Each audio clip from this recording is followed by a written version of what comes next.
Good thinking.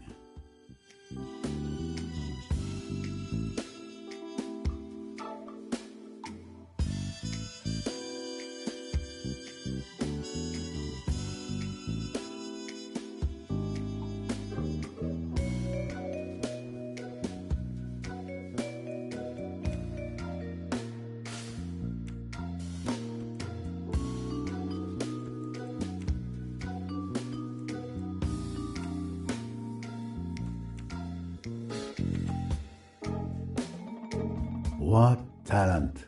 Who else could have?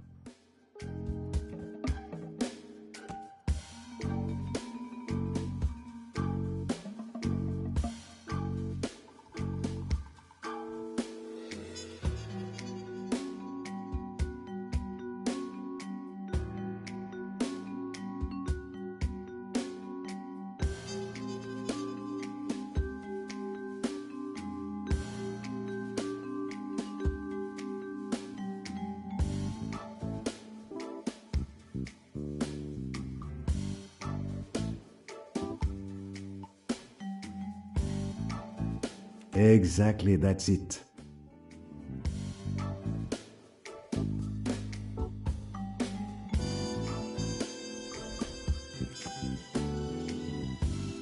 Of course, a doctor's kit would undoubtedly contain a scalpel. Possibly more than one. And in fact, this was confirmed by Miss Royce, who searched his cabin. I'll need to question him. Precisely. Is that applause I hear?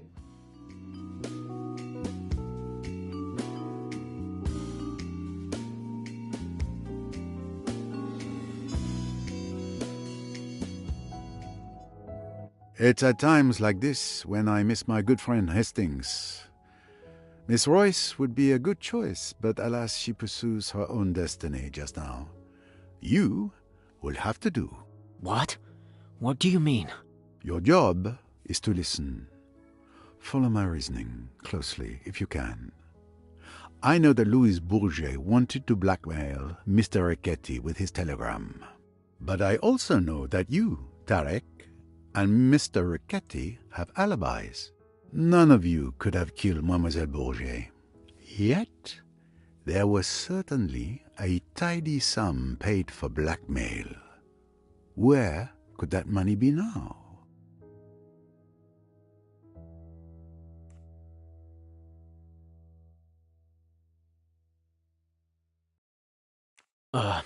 Very well. Let me think. Well, it seems obvious then that Louise was blackmailing someone else. Excellent. Indeed. Louis Bourget must have been blackmailing both Riquetti and another person on his boat, connected to another case. Which one?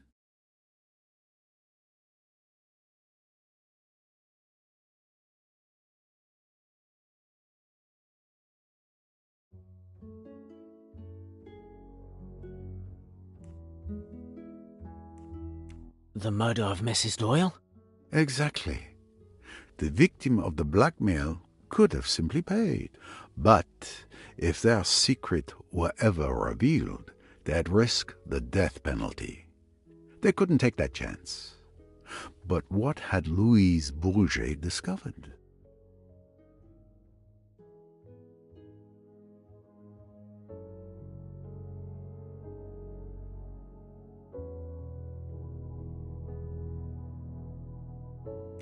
Louise had discovered the identity of the murderer. Precisely. Louise knew who murdered Mrs. Doyle.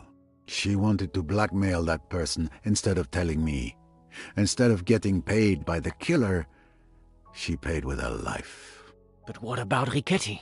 I'm afraid Miss Bourget saw the rewards of blackmail, but not the danger.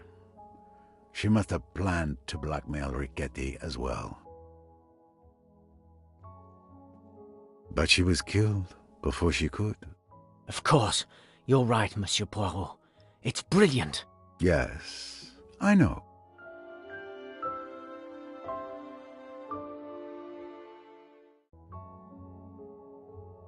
Clearly, the deaths of Mrs. Doyle and Miss Bourget are connected. It's possible that the same person murdered both women. Investigating Mrs. Doyle's death will surely lead me to Miss Bourget's killer. Mr. Tarek, could you move the body to the cold storage in the hold? Do what? Yes, sir. Forgive me. The usual request I expect to receive is more like, may I have another glass of wine? It's time for me to speak with Dr. Bessner.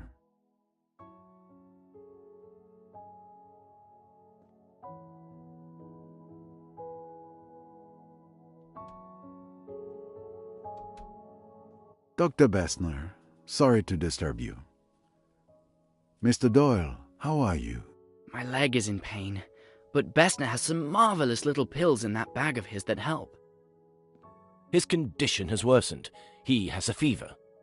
We really need to get him to the Aswan hospital as soon as possible. Yes, it won't be long now. We're waiting for Miss Royce to return before we leave. In the meantime, could you show me your scalpels, please? I want to see if you might be missing one. Missing one? I assure you I take great care of my instruments. Louise Bourget was found with her throat slashed by a small, thin, sharp weapon.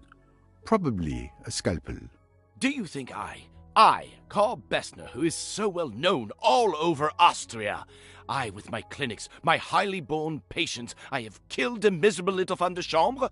Ah, but it is ridiculous, absurd what you say. None of my knives are missing. Not one, I tell you. They're all here, correct in their places. You can see for yourself.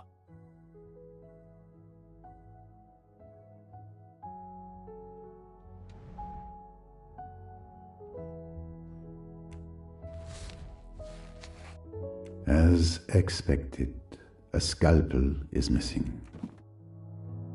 Dr. Bessner, you are missing a scalpel. Was? This insult to my profession I will not forget.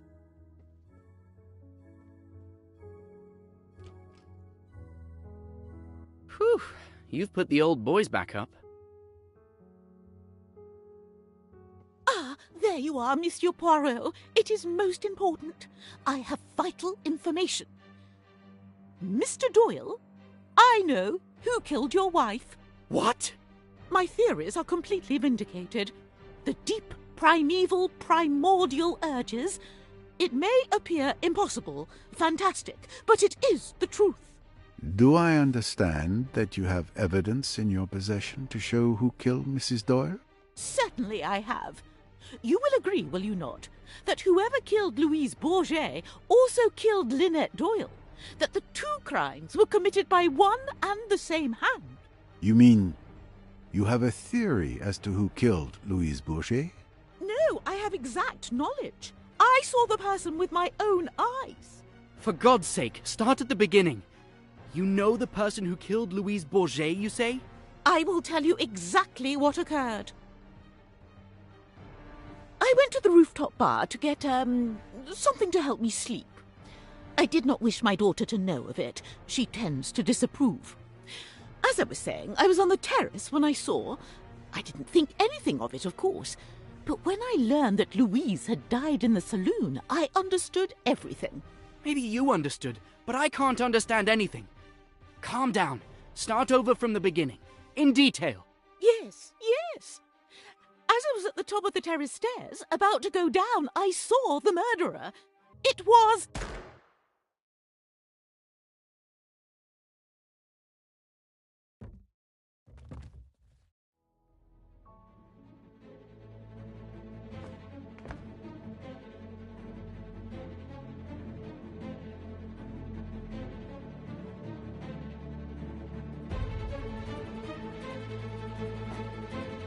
Good heavens, Poirot.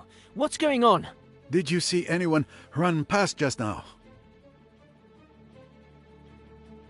No. Don't move from here.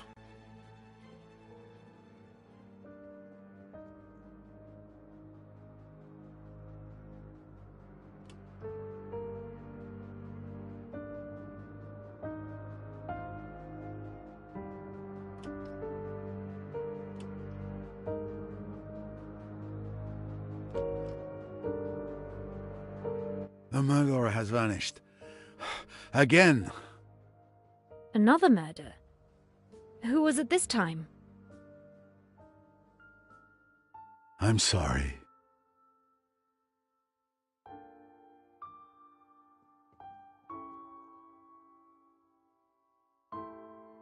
My God! Mother!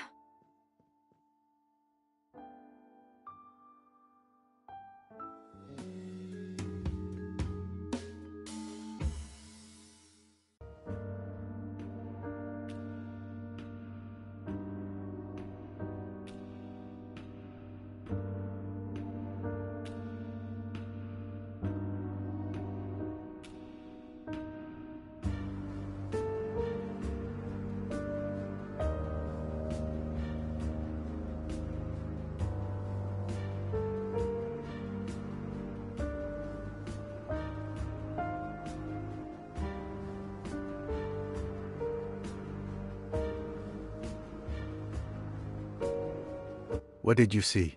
Nothing. I was looking at the Nile on the other side of the starboard deck. I heard a gunshot and rushed over. Probably not the smartest move.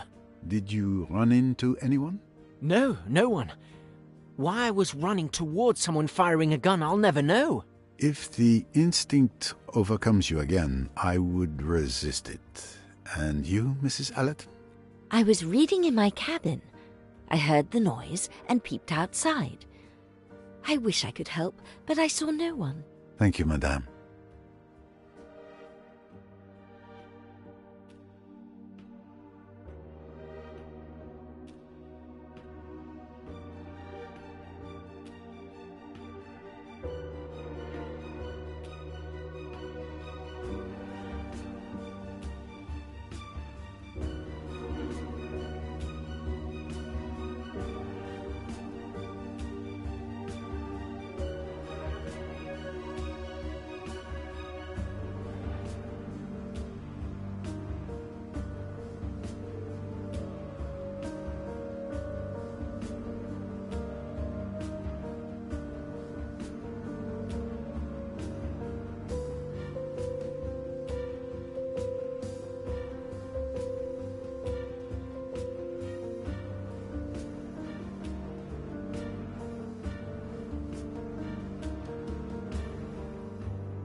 Did you see anything? No. I was in your cabin with Rosalie, as you had requested. We were talking when we heard the gunshot. Rosalie went white as a ghost and rushed outside. I followed her. I heard the shot, shouting, and went out, but I didn't see anyone either. It's horrible. Poor Rosalie. Yes, this cruise feels less upon the Nile and more upon the river Styx.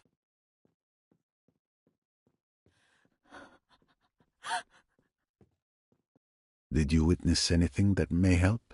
You may not believe me, but after your outrageous accusations, I went to calm down on deck. I was at the stern, alone, when I heard the gunshot. I couldn't see anything from where I was. These ladies then arrived. Yes, we heard the shot.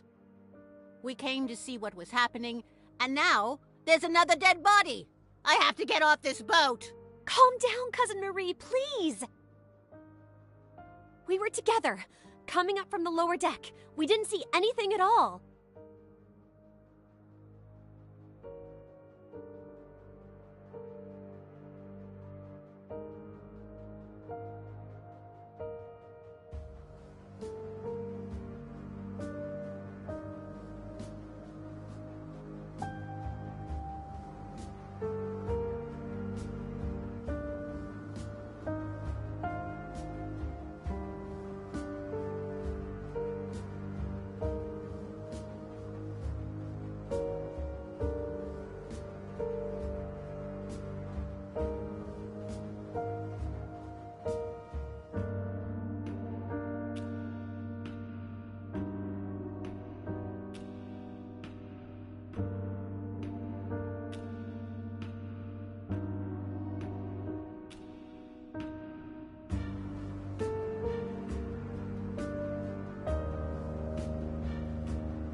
Miss Otterborn, I share your sorrow. I will need to examine the crime scene. Perhaps some fresh air would do you good?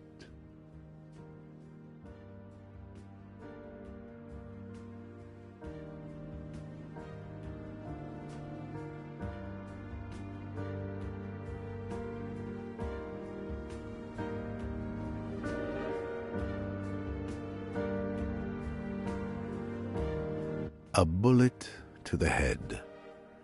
Behind the left ear, a large caliber. She died instantly. Another life gone on this cursed boat.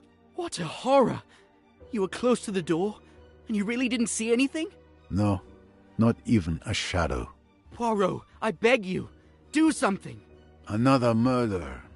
The killer laughs at Poirot. It is a nightmare.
Barrel is still warm.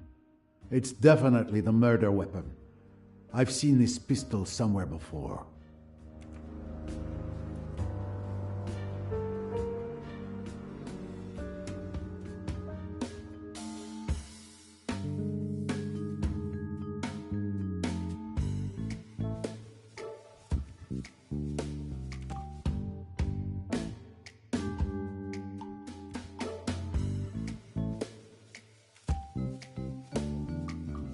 Yes, given the bullet impact behind Mrs. Otterbourne's left ear, the killer must have been to her left. The killer must have fled towards the front of the boat. Otherwise, I would have seen them pass by the door. Excellent detective work. Naturally.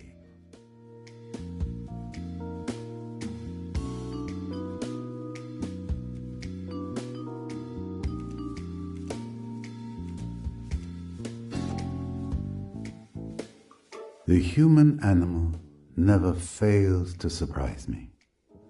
Other animals will run when they hear a shot. With humans, you can never depend on them being so rational. The killer had few ways to escape. I can rule out the possibility that they jumped into the water. Everyone would have heard the splash. I can also rule out the suspects who are at the stern. It's clear the killer fled towards the bow. Therefore, the killer is now either on the upper deck among the present passengers, or they jumped to the lower deck and are hiding there. Who is the world's greatest detective?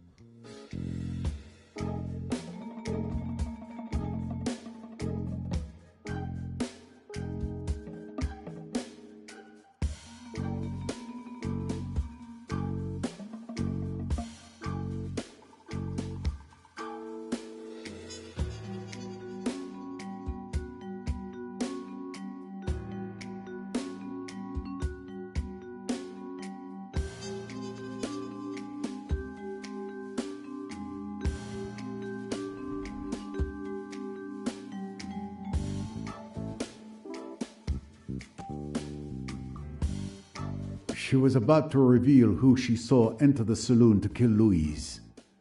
It's certainly the same person who silenced her before she could speak. My little grey cells did not let me down.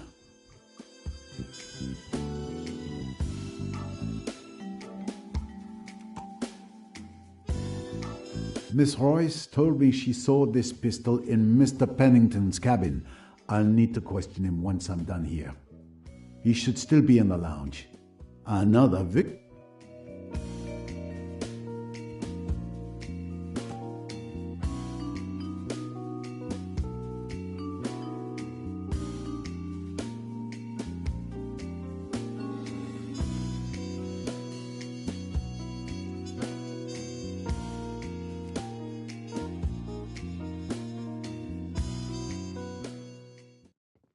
Please, let me through.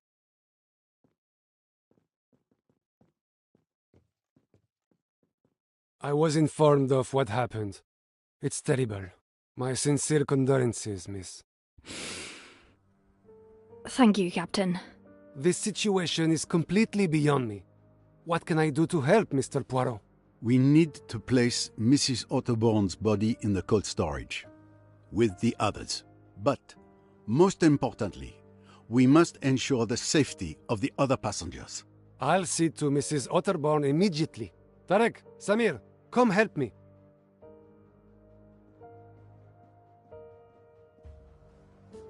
Thank you, Captain.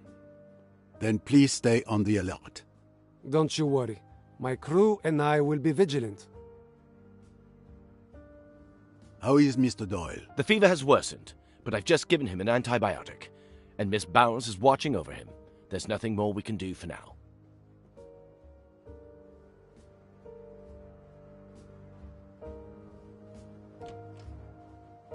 Miss Jacqueline de Belfort's stateroom.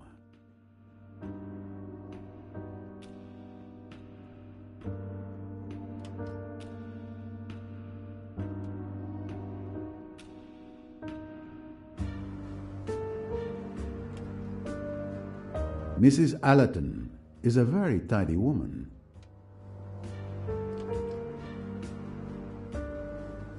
There's Mr. Pennington.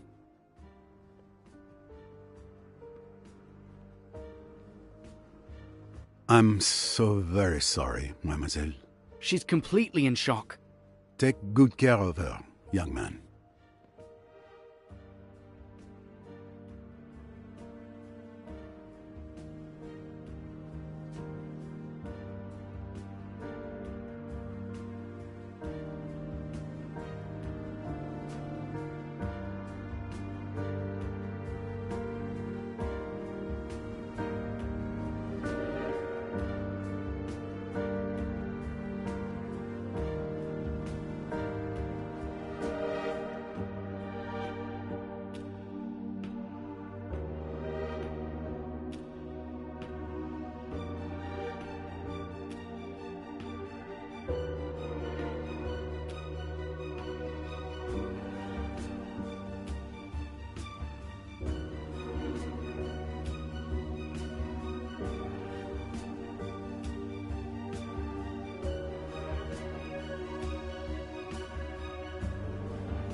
Mr. Pennington, didn't you hear a gunshot?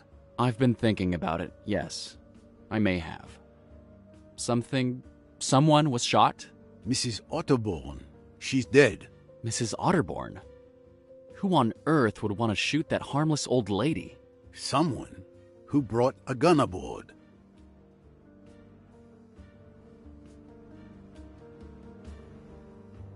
It's your pistol that killed Mrs. Otterborn. My pistol? Really? Is that an accusation? I haven't moved since the last time we spoke. And anyway, everyone knew I kept a gun in my cabin. I mentioned it at dinner. It's true. He showed his gun to Mr. Hayashi last night at the restaurant. Everyone saw it and could have stolen it from his cabin, especially since it wasn't particularly well hidden. Besides, why would I want to kill her?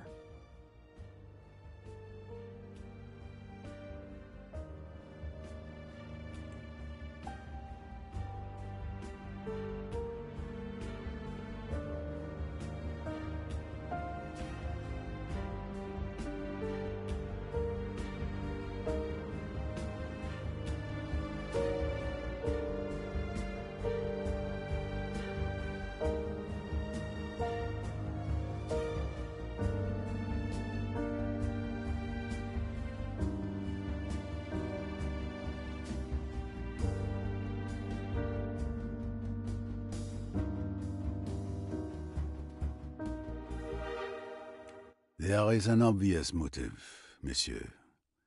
Mrs. Otterborn was killed because she knew who murdered Miss Bourget. She had to die just as she was about to reveal their identity. So you really think I'm the killer?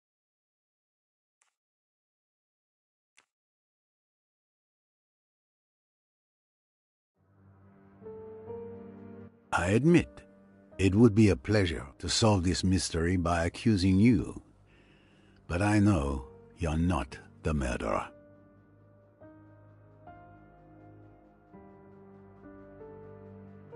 Mr. Ferguson was at the end of the deck, near the lounge. Either he saw no one or he's lying. And then he's our murderer, which logically means it's not you. And if he's telling the truth, it proves you didn't leave the lounge. Either way, his testimony clears you. At last, some sanity. Since you're not the police, would you kindly let me have my pistol back?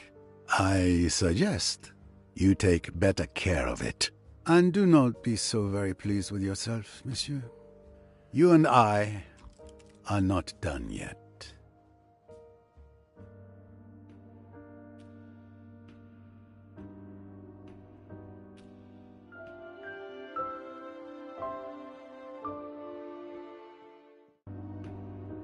I've exhausted all the possible leads I had regarding Mrs. Otterborn's murder. It's obviously connected to Lynette Doyle. But how? I must return to her death. Solving that will lead me to whomever turned this cruise into a nightmare.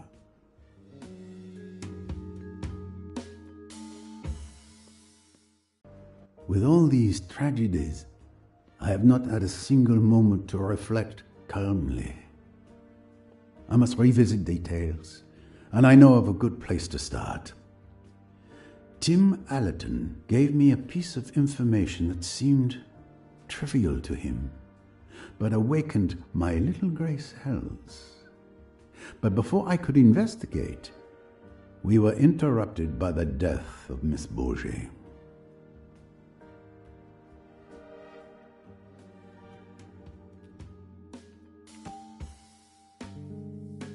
What was it now? Ah, yes. Mr. Allerton told me he heard a splash at 12:26 a.m. near the bow.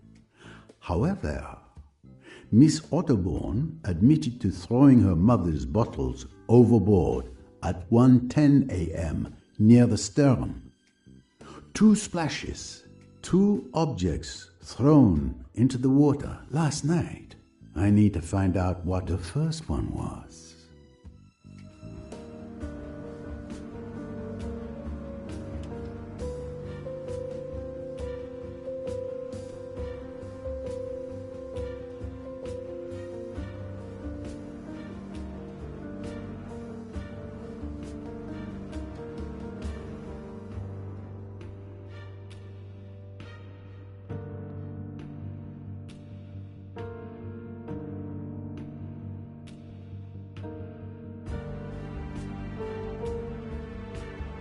The starboard side of the ship, Poirot.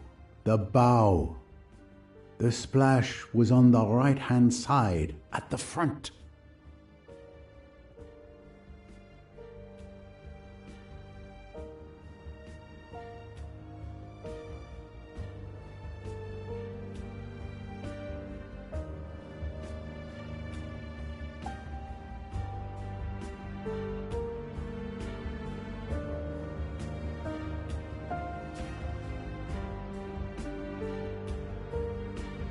Perfect. From here, I should be able to dredge up whatever was thrown into the water. Here you go, sir. I've brought what's needed to dredge the bottom, as you requested. Thank you very much. Let's get to work. We shouldn't waste any time. I'll guide you.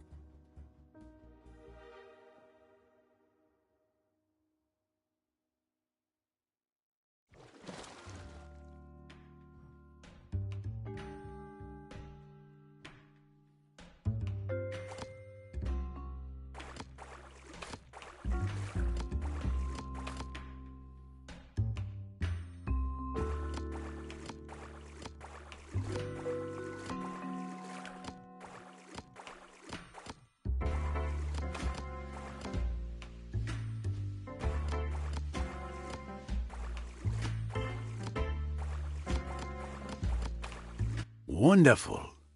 A successful catch indeed. Let's see what treasures you found for us. A can. It must have been down there for years. A worn shoe, falling to pieces.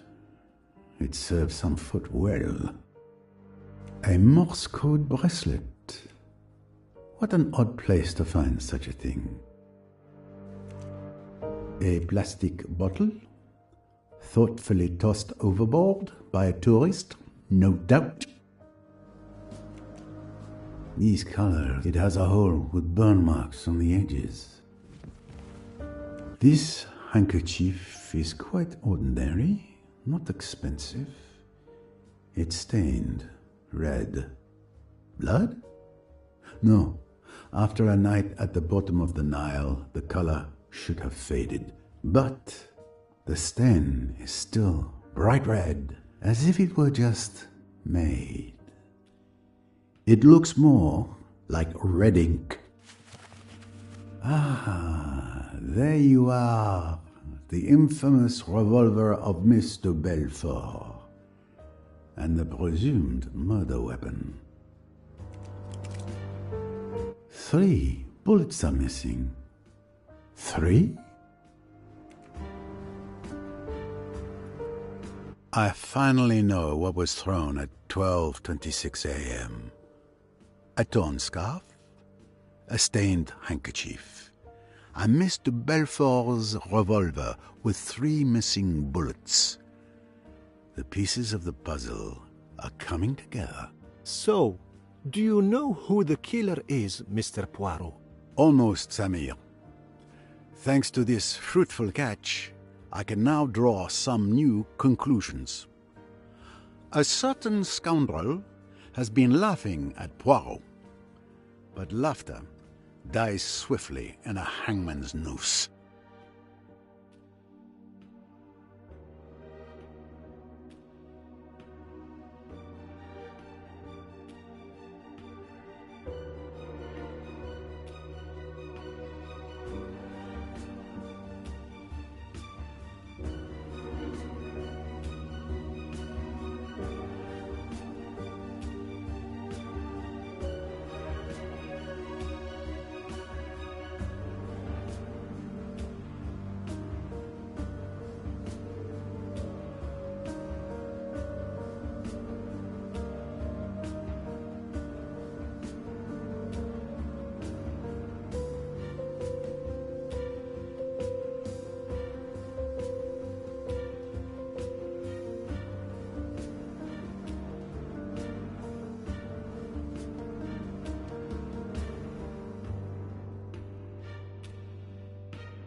Andrew Pennington's stateroom shouts, "Look at me, I'm rich."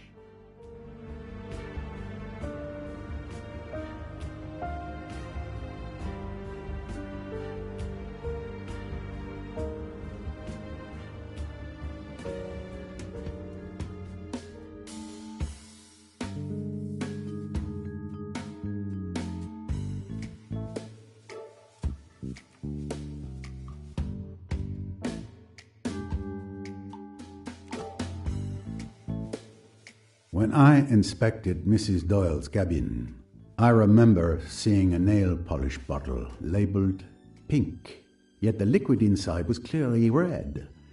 The contents of that bottle deserves a closer look. Who?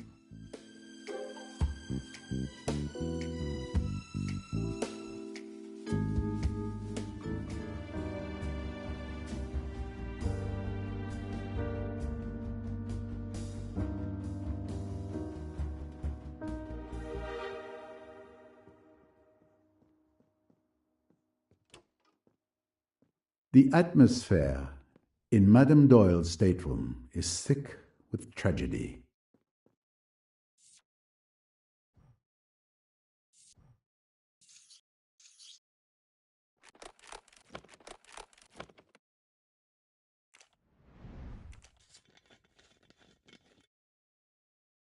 My memory was correct. This doesn't smell like nail polish at all. Or blood. It's red ink.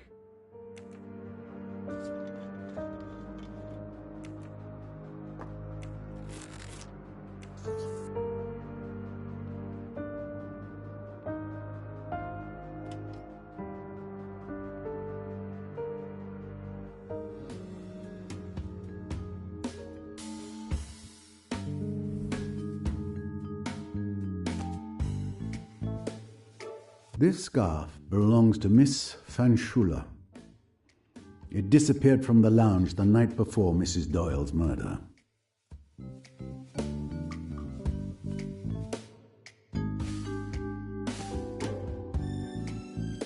Given the size of the hole and the burn marks around it, it is clear someone fired a small caliber bullet at this scarf at close range. Who else could?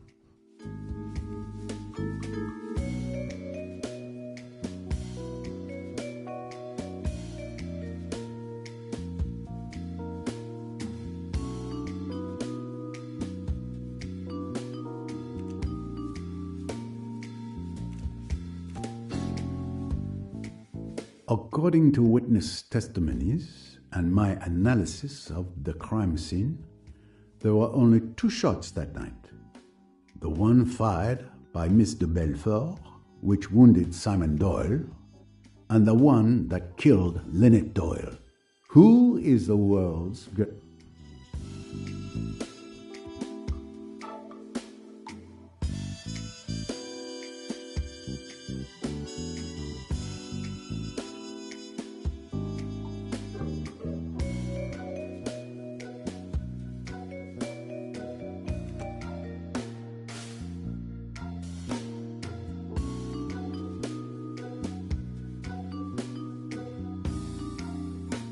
Well done, that's correct.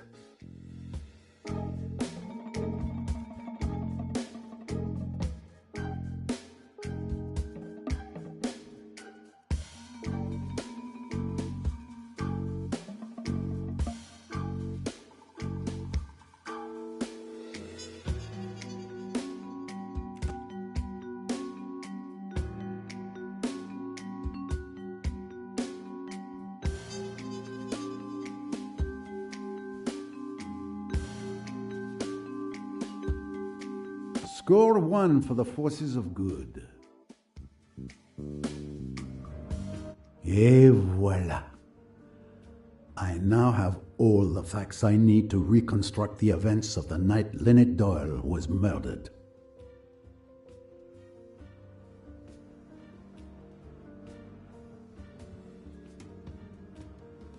And with the help of my little grey cells, I will solve the murder of Mrs. Doyle.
Samir, would you be so kind as to gather all the passengers in the lounge? As quick as you can. Everyone? Even Mr. Doyle? In his condition? Yes. It is absolutely crucial that all the passengers are present. I'm counting on you. Right away, Mr. Poirot.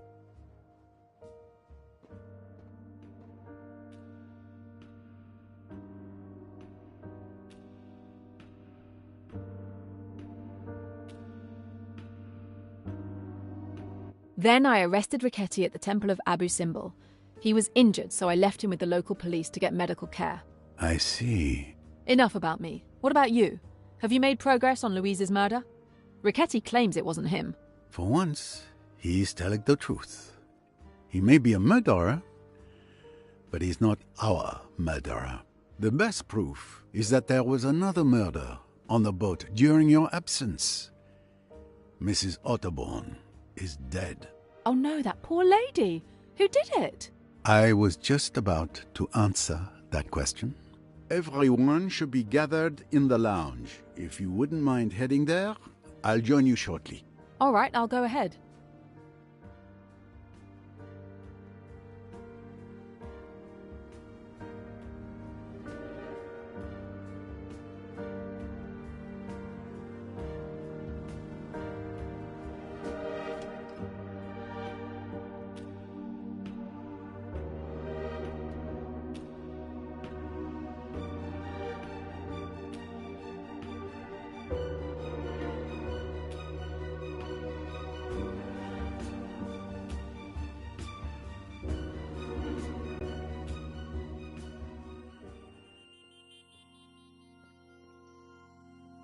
I see that everyone is here. Even Mr. Doyle. I hope you have a good reason for moving Mr. Doyle. He is in very bad shape, as I've mentioned more than once, mein Herr. I'll be fine. I want to hear what Mr. Poirot has discovered about Lynette's murder. Thank you, monsieur. Now then, when we first began our investigation, we had two hypotheses. The first was that the murder was not premeditated. The killer witnesses the scene between Mr. Belfort and Mr. Doyle, waits for everyone to leave the lounge, grabs the revolver that was under the chair, and shoots Lynette Doyle. The second hypothesis was that the murder had been meticulously premeditated. Correct, Miss Royce? Correct. Very quickly we were able to eliminate one of these two hypotheses.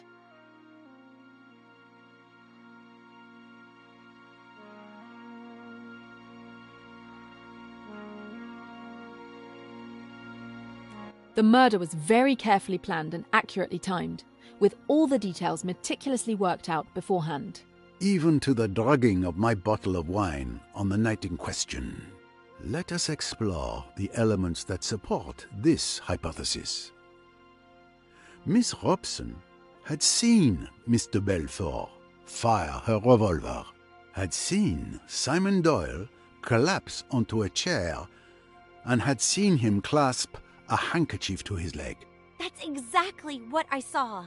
What had Mr. Hayashi heard and seen? He heard a shot, and he found Doyle with a red-stained handkerchief pressed to his leg. I can confirm that. What had happened then? Mr. Doyle had been very insistent that Mr. Belfort should be got away, that she should not be left alone. After that, he suggested that Mr. Hayashi should get hold of the doctor. Accordingly, Miss Robson and Mr. Hayashi go out with Mr. Belfort, and for the next 5 minutes, they are busy on the port side of the deck. Miss Bowers, Dr. Bessner's, and Mr. Belfort's cabins are all on the port side. So someone had 5 minutes alone to go and kill Mrs. Doyle. But who? Simon Doyle. It is foolish, that. Do you think a man with a fractured bone and a splint on his leg could go walking about the boat and killing people? I tell you, it was impossible for Simon Doyle to leave my cabin. But yes, the thing seems impossible, but it's nonetheless true. During my investigation, I managed to retrieve Mr. Belfort's revolver, which had been thrown into the water. It was wrapped in a stained handkerchief. To an untrained eye, this stain could have been mistaken for blood. But Hercule Poirot's eyes are not untrained. The stain was, in fact, red ink contained in one of Mrs. Doyle's bottles of nail polish.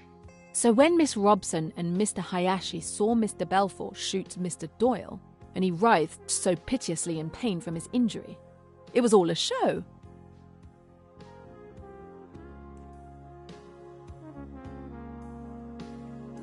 It was all staged. Mr. Doyle used that handkerchief soaked in red ink to make it look like he was bleeding from a bullet in his leg. He managed to fool everyone. But I carried him. I clearly saw that he was in real pain. Absolutely correct. He was indeed injured when you carried him.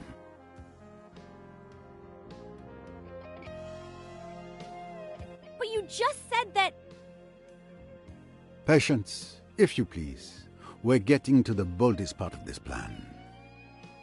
As I mentioned earlier, after Mr. Belfort fired her shot, Mr. Doyle insisted that Miss Robson and Mr. Hayashi remove her from the lounge. Now he is alone. 2 minutes are all that Simon Doyle needs. He picks up the pistol from under the sofa, runs like a hare silently along the starboard deck, enters his wife's cabin, creeps up to her as she lies asleep, shoots her through the head, puts the bottle that has contained the red ink away, and runs back. But what does he do next? He sits back down in his chair and shoots himself in the leg. That is the moment when he's truly injured. But what about the gunshot? We should have heard it, just like the first one. I even heard a splash in the water, which makes far less noise. Well observed, my young friend. Mr. Doyle used an object to muffle the sound of the gunshot.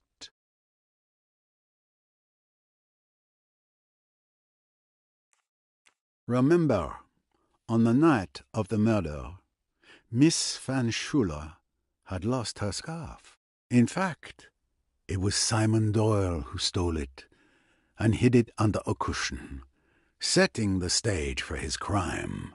Scoundrel! How dare you involve me in your nasty schemes? We fished the scarf, the handkerchief, and Mr. Belfort's revolver from the Nile. As you can see, the scarf has a hole ringed with powder burns, caused by a bullet fired at close range. You, Dr. Bessner, examined Lynette Doyle's body. You will remember that the wound showed signs of scorching. That is to say that the pistol had been placed close against the head before being fired. So, that is exact. Now, thanks to this scarf, we know that the gunshot was muffled. This also wasn't the shot that killed Lynette Doyle, because as we also now know that the burn marks on her skin means the gun's barrel was placed very close to her skin, with nothing in between. It also could not have been the shot Mr. Belfort fired at Simon Doyle, as no one mentioned anything about it sounding muffled. Given these facts, the conclusion is quite clear. A third shot was fired that night. The third missing bullet from the revolver. You make it sound so simple and logical. Because it is, Monsieur Ferguson. Miss Van Schuler's scarf was used to muffle the sound of the gunshot when Mr. Doyle shot himself in the leg. But that's not the end of the revolver's journey.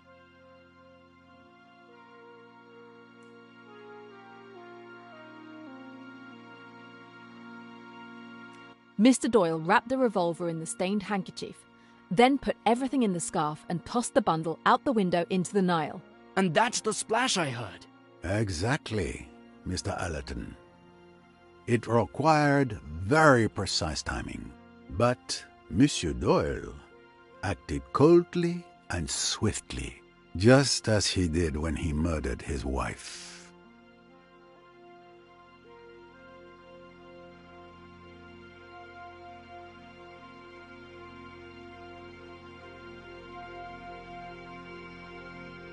You certainly live up to your reputation, Mr. Poirot. Your theories are quite spectacular, but something is bothering me. If I am the villainous murderer who killed his wife, how do you explain the murders of Louise and Mrs. Otterbourne? What fantasies have you cooked up to explain how I could have managed those? And why? According to your theory, I was well and truly injured and bedridden in the care of Dr. Bessner all day. In fact, you're my alibi. I was even in the same room as you when poor Mrs. Otterbourne was killed. You're absolutely right, Mr. Doyle. I hope you didn't think I was done. Let us move on to the murders of those unfortunate women.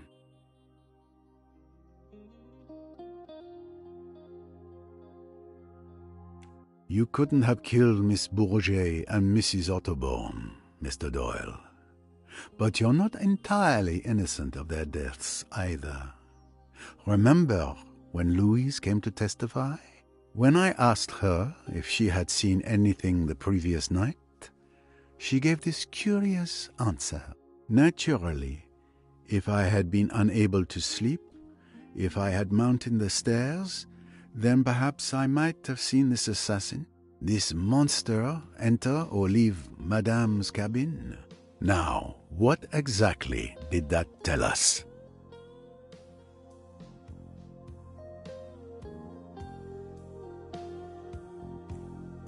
Miss Bourget lied when she said she saw nothing. She had indeed seen the murderer, Mr. Doyle, enter Lynette's cabin. But instead of coming to me, she preferred to profit from her knowledge. She tried to blackmail Mr. Doyle. She sent her carefully worded message, and he responded, "You'll be quite all right. I'll look after you." Secret codes now? Really? Ridiculous. And you're still not answering my question. How could I have killed Louise in the saloon when I could barely walk? It's very simple. If you didn't kill Louise Bourget, then you must have had an accomplice.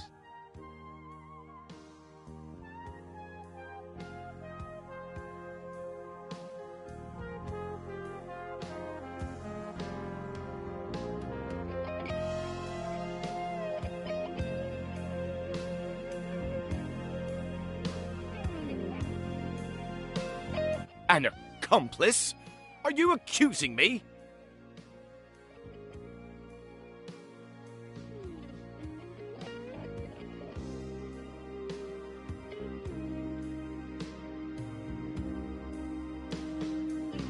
This accomplice can be none other than Jacqueline de Belfort. What?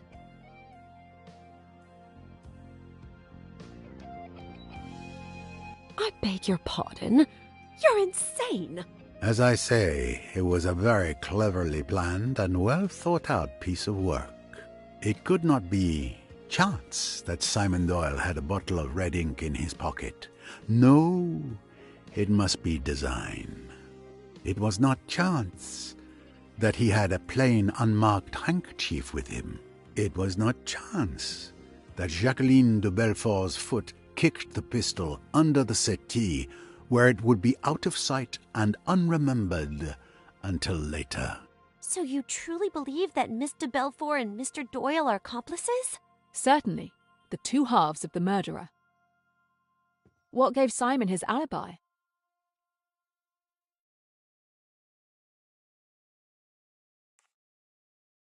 It's the bullet that Miss de Belfort fired into Mr. Doyle's leg that provided him with an alibi. Even if left alone, he wouldn't have been able to crawl to his wife's cabin to kill her. But Miss de Belfort didn't actually hit Mr. Doyle with that shot. He pretended to be injured so crawling wasn't necessary. Now let's move on to the shooter. What gives Jacqueline de Belfort her alibi?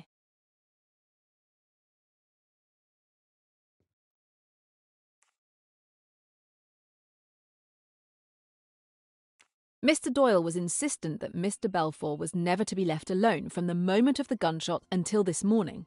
That gave her a rock-solid alibi for the murder of Mrs. Doyle. There, between the two of them, you get all the qualities you require. The cool, resourceful planning brain, Jacqueline de Belfort's brain, and the man of action to carry it out with incredible swiftness and timing. Look at it the right way, and it answers every question. Simon Doyle and Jacqueline had been lovers. Realise that they are still lovers, and it is all clear. Simon does away with his rich wife, inherits her money, and in due course will marry his old love. It was all very ingenious. The persecution of Mrs. Doyle by Jacqueline, all part of the plan. Simon's pretended rage. Then one night, on this boat, I thought I heard Simon and Lynette outside my cabin. He was saying, "We've got to go through with it now." It was Doyle, all right, but it was to Jacqueline he was speaking. The final drama was perfectly planned and timed. There was a sleeping draught for me, in case I might put an inconvenient finger in the pie. There was the selection of Miss Robson as a witness, the working up of the scene, Miss de Belfort's exaggerated remorse and frenzies. She made a good deal of noise in case the shot should be heard. In truth, it was an extraordinarily clever idea. Jacqueline says she shot Doyle. Miss Robson says so. Mr. Hayashi says so. And when Simon's leg is examined, he has indeed been shot. It looks unanswerable. For both of them, there is a perfect alibi. At the cost, it is true, of a certain amount of pain and risk to Simon Doyle. But it is necessary that his wound should definitely disable him. But then, the plan goes wrong. Someone sees Mr. Doyle enter his wife's cabin. Louise Bourget has been wakeful. She has come up the stairway, and she has seen Simon Doyle run along to his wife's cabin and come back. So she makes her greedy bid for hush money and, in so doing, signs her death warrant. But Mr. Doyle couldn't have killed her. No. The other partner did that murder. As soon as he could, Simon Doyle asks to see Jacqueline. He even asks me to leave them alone together. He tells her of the new danger. They must act at once. He knows where Bessner's scalpels are kept. And still, all is not well. For Mrs. Otterbourne has seen Jacqueline go to the saloon, and she comes hot-foot to tell Simon about it. Jacqueline is the murderess. Do you remember how Simon shouted at the poor woman?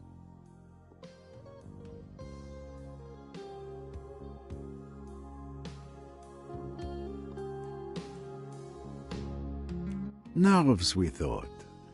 But the door was open, and he was trying to convey the danger to his accomplice.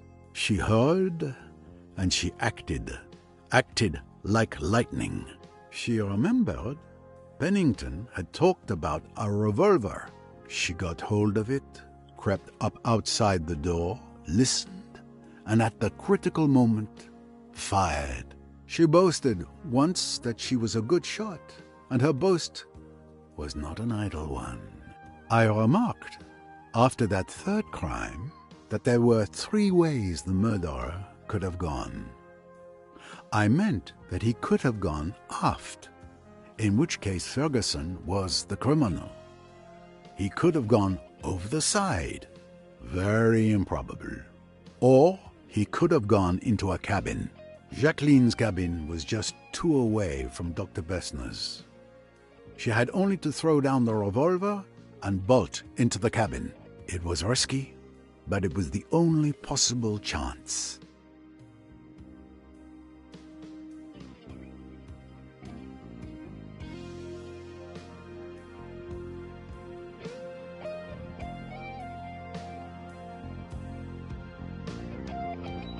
So you killed my mother, you filthy witch! Rosalie, no. I understand, but attacking her isn't the answer.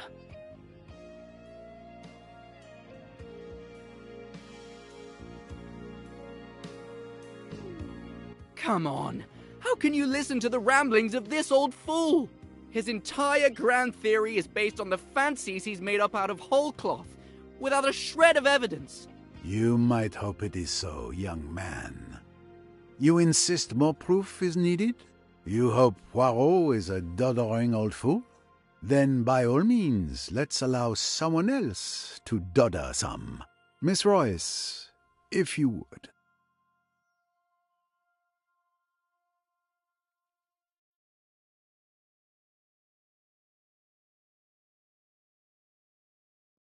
With pleasure. The irrefutable proof is tiny, but look here. You can see that the wood is damaged, and the bullet that caused it is still lodged in the hole. I'm sure forensics will prove that it's a .22 caliber cartridge fired from the murder weapon. This is the bullet Mr. Balfour shot at Simon Doyle. It ended up in the wall, not in his leg.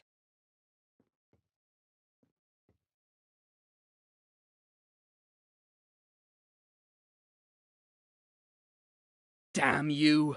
Damn you both! Our plan was perfect! It took 2 meddling detectives to work it out. Jackie and I were going to be rich and happy. We deserved it! And we derive the penalty for our failure. Simon, darling, let me speak. You were too clever for us, Mr. Poirot. That night, at Aswan, you told me not to open my heart to evil. Did you realize then what was in my mind? I only knew that what I said was true. It was true I could have stopped then, you know. I nearly did. I could have told Simon that I wouldn't go on with it. But then perhaps... Would you like to hear about it? From the beginning? If you care to tell me, mademoiselle. It was all very simple, really. You see, Simon and I loved each other. And for you, love would have been enough. But not for him. You might put it that way, perhaps. Simon always wanted money so dreadfully, and all the same, he never tried to marry anybody rich and horrid. He wasn't that sort. And then we met. Our love was obvious from the first glance. We were broke, but we wanted to get married. There we were, up against it. And then I thought of Lynette. It might make all the difference to me and Simon if she'd give him a job. It was about then that you saw us that night at Chez ma tante. You know, Mr. Poirot, I loved Lynette, really I did. She was my best friend, and I never dreamed that anything would ever come between us. But she went all out to get Simon away from me. I don't think she even hesitated for more than about a minute. I was her friend, but she didn't care. She just went bald-headed for Simon. That's why I'm not really sorry about her, even now. And Simon didn't care a damn about her. But he did like the thought of her money. Of course I saw that.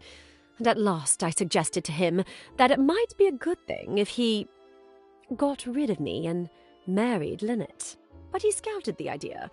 He said, money or no money, it would be hell to be married to her.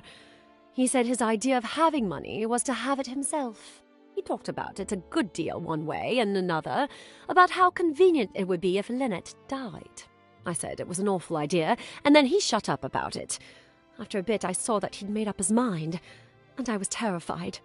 Simply terrified. Because you see, I realized that he'd never pull it off. He'd have no kind of subtlety about it.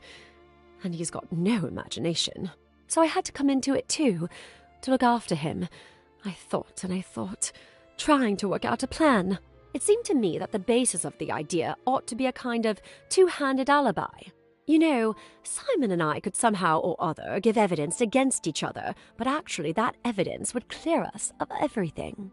It would be easy enough for me to pretend to hate Simon.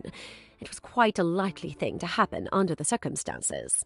Then, if Lynette was killed, I should probably be suspected. So it would be better if I was suspected right away. We worked out details little by little. Even then, Simon went and wrote a J in blood, which was a silly, melodramatic thing to do. It's just the sort of thing he would think of. But it all went off fine. And then there was Louise. Yes. It was not your fault that Louise Bourget could not sleep that night. That miserable Frenchwoman tried to blackmail us. I pretended to grovel. I took her all the money we could get hold of. And then, when she was counting the money, I did it. It was quite easy. That's what's so horribly frightening about it. It's so terribly easy. And even then, we weren't safe. Mrs. Otterbourne had seen me. I'd no time to think. I just acted like a flash. It was almost exciting. Love can be a very frightening thing. That is why most great love stories are tragedies. Don't mind so much for me, Monsieur Poirot. After all, I've always lived hard, you know. Jackie, I ruined everything. I'm sorry for it all, my love. If I had known all this before, It's all right, Simon. A fool's game, and we've lost. That's all. Look out! She took my gun! Adieu, mon amour.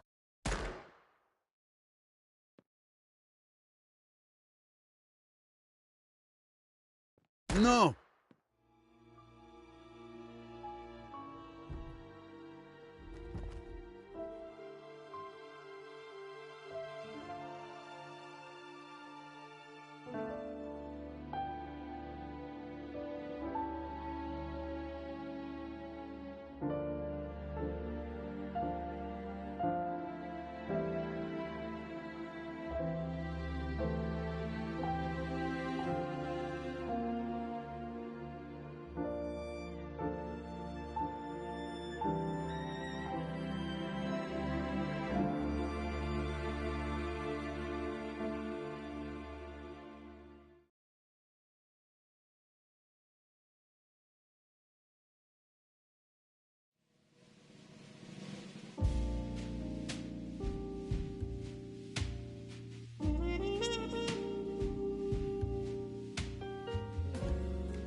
Mr. Poirot!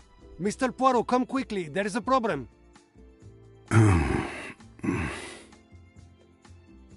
Mr. Poirot, please wake up! What time is it? Please get dressed quickly and meet me in cabin 202 across the passage. Yes, very well. I'm coming.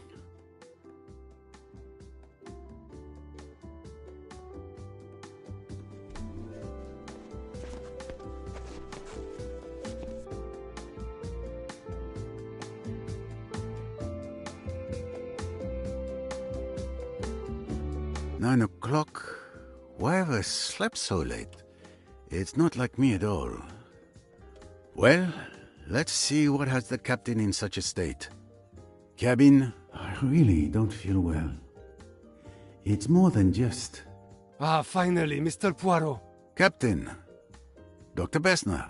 Monsieur Poirot, thank God you're here. Well, gentlemen, what has happened? I think it best if you see for yourself.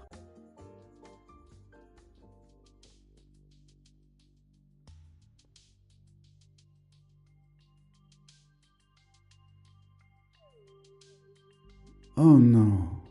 Poor child. Poirot, this is your fault. I really don't feel well. It's more than just simple fatigue.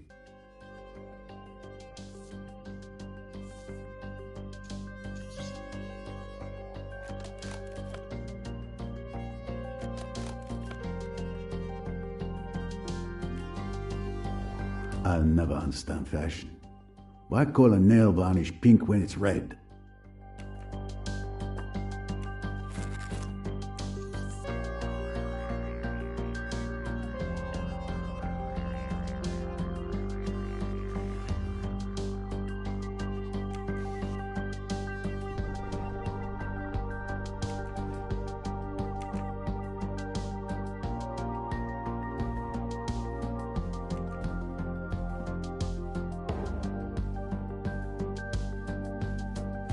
Ah, a case where Mrs. Doyle undoubtedly kept her necklace empty.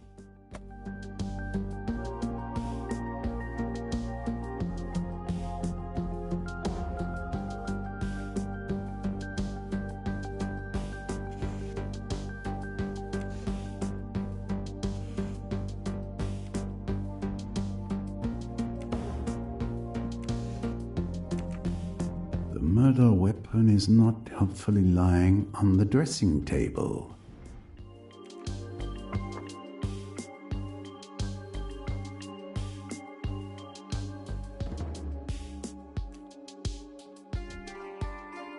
No trace of the weapon.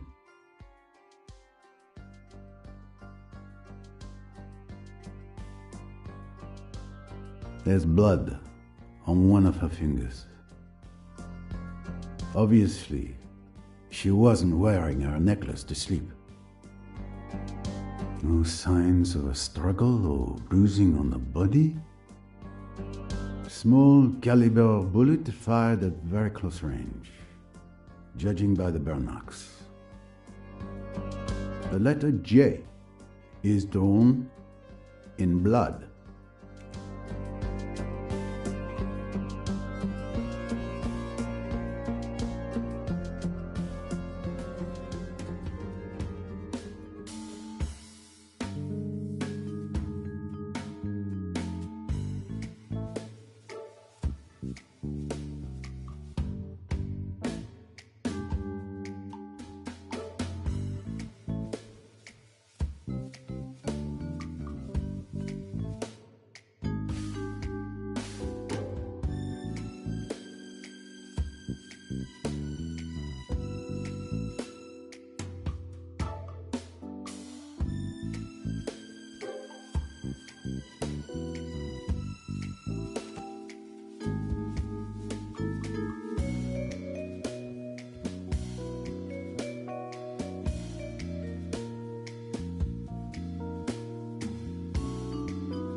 Mrs. Doyle had many valuable jewels.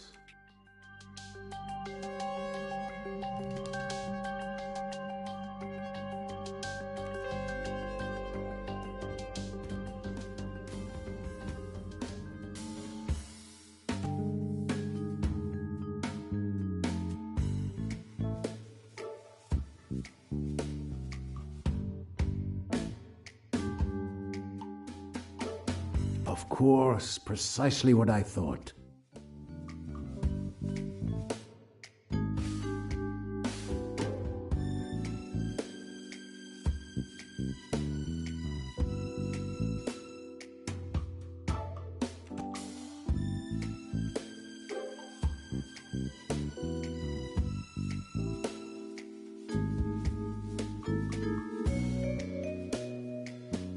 Chapeau. It's obvious Mrs. Doyle was asleep when she was killed. So it was impossible for her to write the clue so convenient.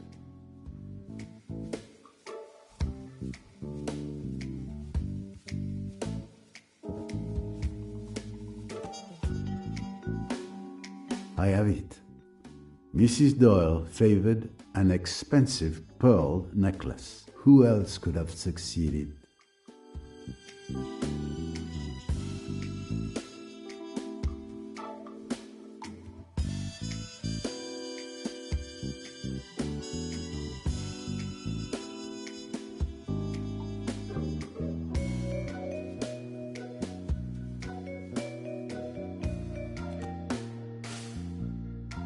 This letter in blood, the blood on Mrs. Doyle's finger, it's obviously meant to appear Mrs. Doyle wrote the letter J. My little Grace.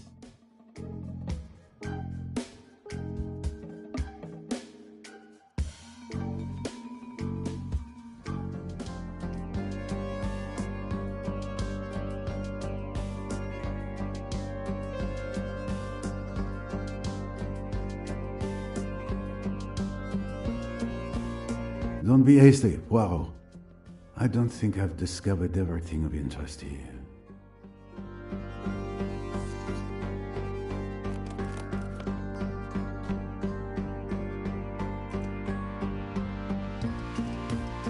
Flexible contact lenses. Madame Doyle was on the cutting edge of ocular technology.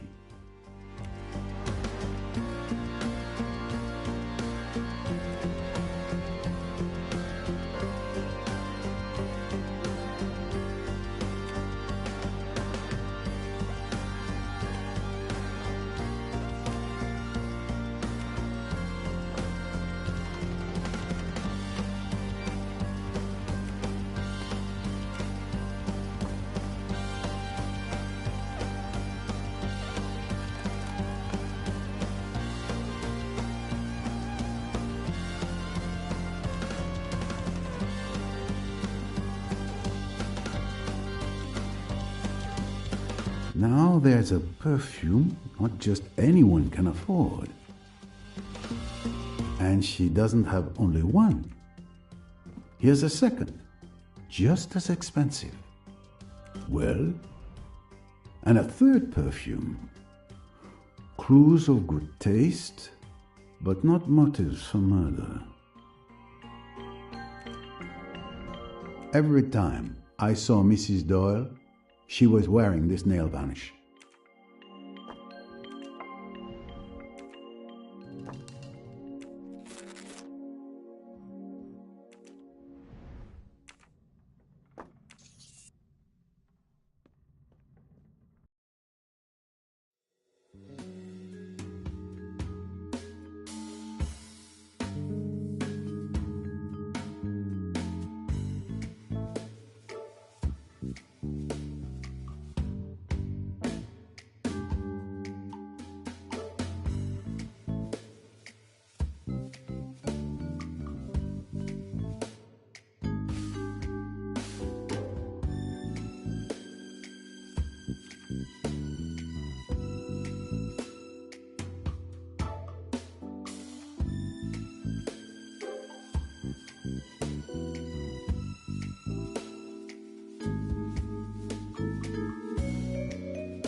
No, Poirot. Think.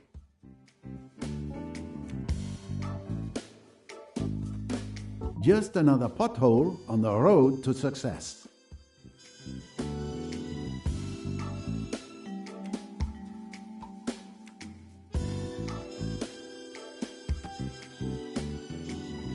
There's no question.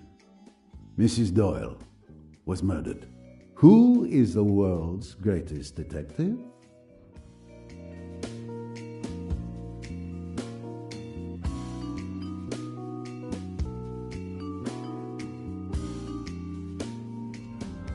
I don't think I can learn any more here at present.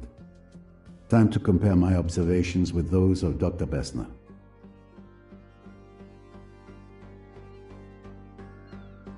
So, did you see? Did you see that poor young woman? It's a tragedy, but we must stay calm if we want to find the culprit. I have a small idea of the situation. Lynette Doyle was killed in her sleep by a firearm placed directly against her temple.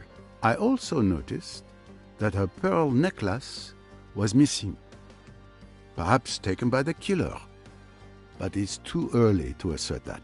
And the J written in her own blood. Do you think she was trying to identify her killer? Given her animosity, Jacqueline de Belfort would seem like the obvious choice. What do you think?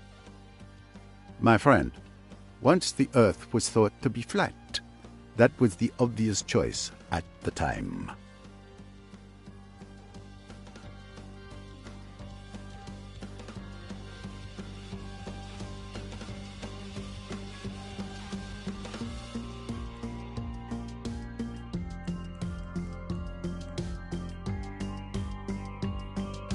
So, the hatred felt by Miss de Belfort caused her to be so reckless as to sign a crime like this? Possible, I suppose. Hope.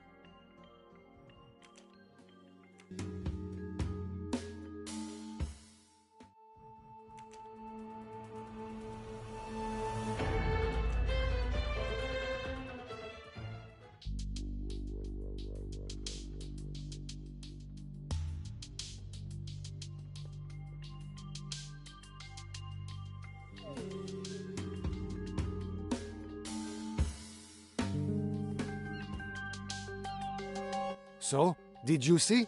Did you see that poor young woman? It's a tragedy, but we must stay calm if we want to find the culprit. I have a small idea of the situation. Lynette Doyle was killed in her sleep by a firearm placed directly against her temple. I also noticed that her pearl necklace was missing, perhaps taken by the killer, but it's too early to assert that. And the J written in her own blood. Do you think she was trying to identify her killer? Given her animosity, Jacqueline de Belfort would seem like the obvious choice. What do you think? My friend, once the Earth was thought to be flat, that was the obvious choice at the time. You think perhaps it was Mrs. Doyle with the fatal wound to her head who wrote the initial of her attacker? Impossible. And even if she had wanted to provoke me, Miss de Belfort is surely not foolish enough to sign her crime in this manner. This killer mocks us. Dr. Bessner, were you able to examine the body? Yes, the captain summoned me the moment he was informed of the tragedy. He hoped I could save poor Mrs. Doyle. Unfortunately, it was already too late. Death had occurred several hours ago. Do you have any idea of the exact time? I can give you a rough estimate. It's now 9:15 a.m. Considering the temperature last night and the fact that the rigor had begun to advance, I would estimate the time of death to be at least 7 hours ago, and at most 9 hours. Which places the crime between midnight and 2 in the morning? Exactly. I can also tell you the wound suggests she was killed with a small caliber weapon, possibly a .22. I see. Did you discover the body, Captain? No, it was Louise Bourget, Mrs. Doyle's maid. She came to wake her employer, as she does every morning. Except this time, well, the poor woman didn't wake up. Louise came to find me immediately. She was completely distraught. Do you know if she touched anything in this room?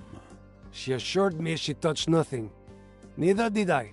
So that means, most likely, the murderer took the weapon with them.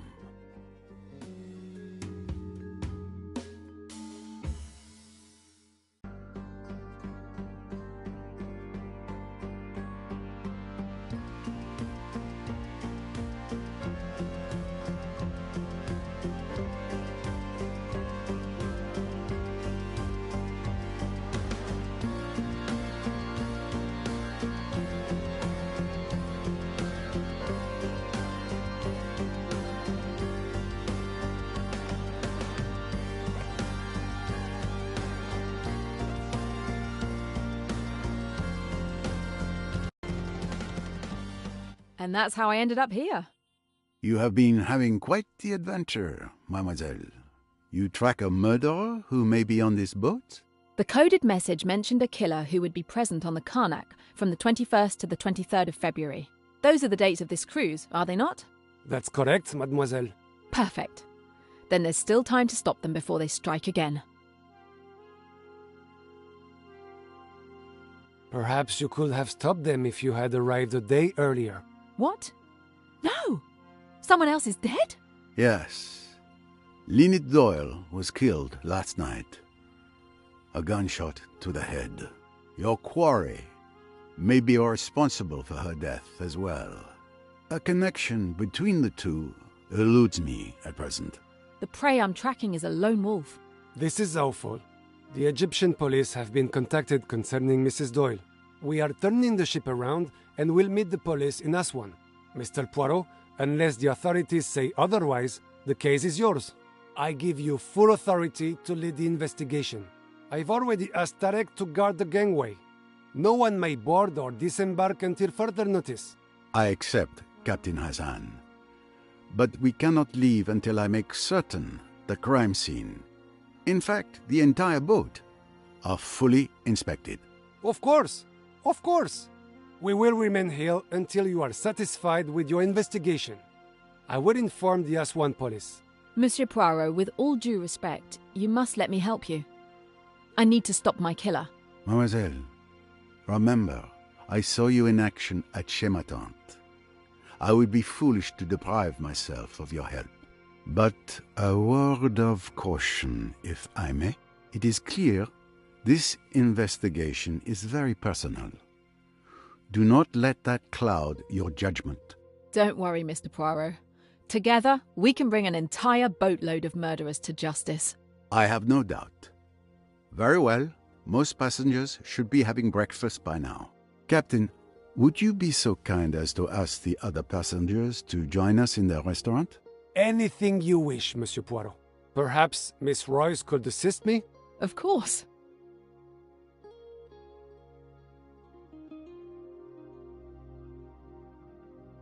I must go to the restaurant to speak to the passengers.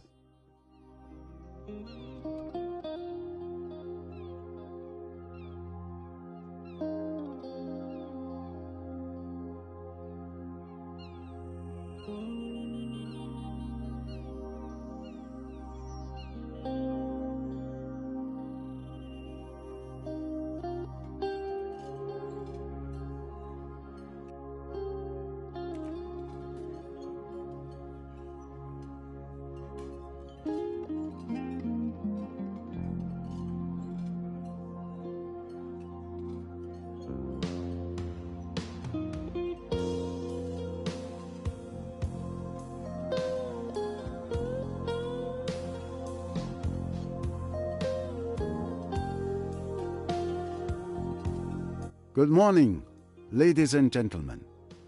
I'm sorry to disrupt what promised to be a beautiful day, but I have some terrible news. Lynette Doyle was found dead this morning, murdered in her bed. My God! The poor child. Shinjirarenai. Captain Hassan here has asked me to investigate this murder. I intend to do so with the assistance of Miss Jane Royce, a private detective who has come aboard working on another case. The murder weapon was a .22 caliber revolver. She will be searching each and every one of you for the gun, and anything else which might be relevant to this case. I trust you will comply. Do you recognize her? She's the mysterious friend of Mrs. Leach, who showed up at the party in Mallorca and then just left without a word. Thank you, Mr. Poirot. I'm now going to search each of you. Meanwhile, the captain will confiscate your keys and lock your cabins. You will not have access to your cabins until we've concluded our searches.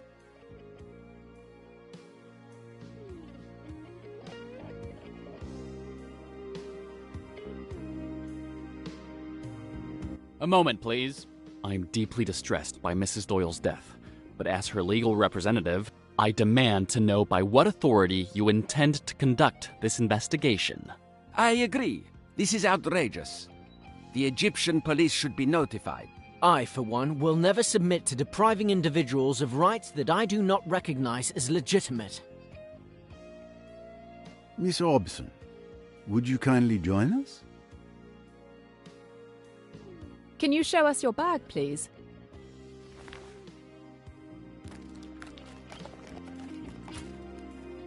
Thank you. Mr. Riquetti, if you would, please.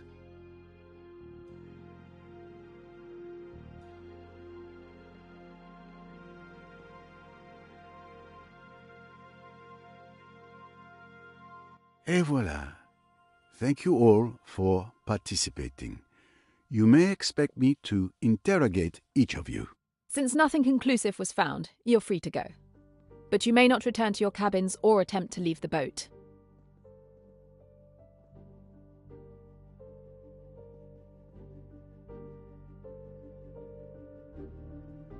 Captain, a word if I may. I asked you to ensure that every passenger joins us here, but I didn't see Mr. Doyle, Mr. Belfort, Dr. Bessner, or Miss Bowers. My apologies, Mr. Poirot. With all that's going on, I forgot to tell you. Dr. Bessner is tending to Mr. Doyle's wound. As for Miss Bowers, she's watching over Miss de Belfort, who is in quite a state. For what reason? Has she said anything to you? It's a bit complicated. I think you should see for yourself. Mr. Poirot, I know you'll want to question the passengers since you know them better than I do. While you do that, I can search their cabins.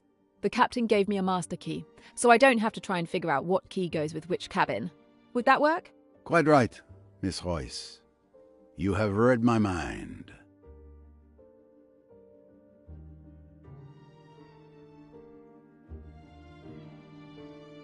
So, Mademoiselle Royce, let's split our resources as we planned. You take responsibility for searching the passengers' cabins. All right. And you conduct your interviews, you do so well.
This cabin is not occupied.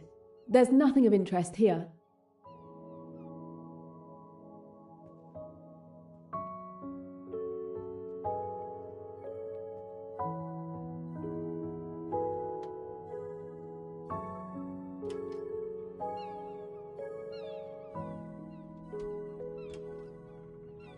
This would be Monsieur Ferguson's untidy stateroom. A box locked by an elaborate mechanism. It appears Mr. Ferguson has something to hide.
It's a fine signet ring, considering its owner loathes all forms of wealth.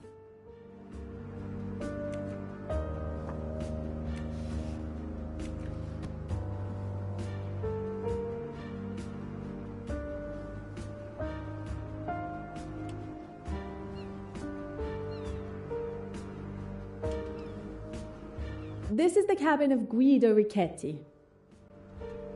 A code. Mr. Richetti doesn't want anyone going through his things.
They look like pieces of a puzzle. There must be a reason Mr. Riquetti has saved them.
A list of deliveries. Some are crossed out, others not.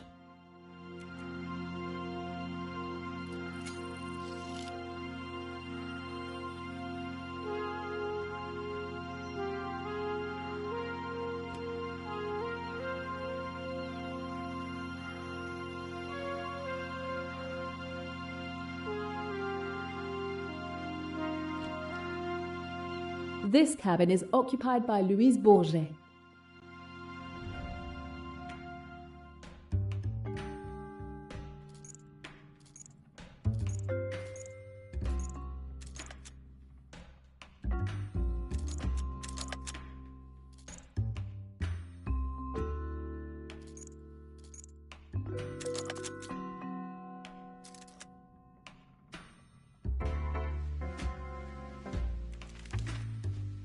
A few francs. Hardly enough for a trip like this one.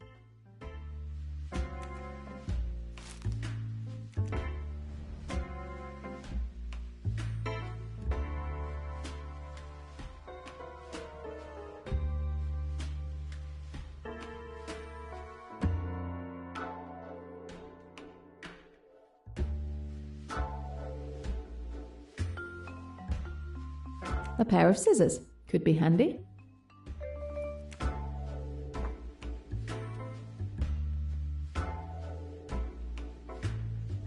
A beautiful sewing machine. Miss Bourget is lucky. I've never managed to sew anything.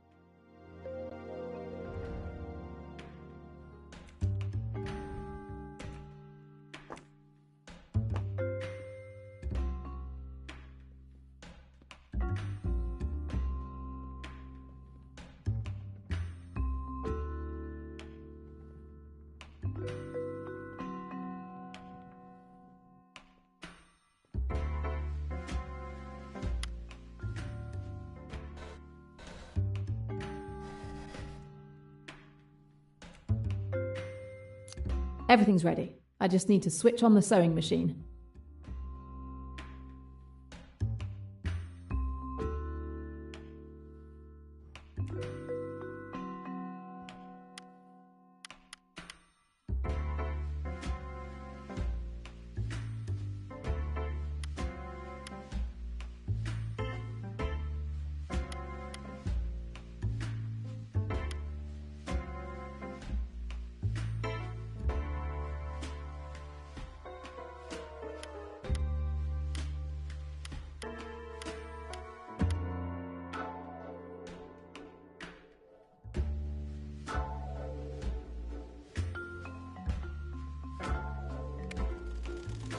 Voila! The sewing machine is working.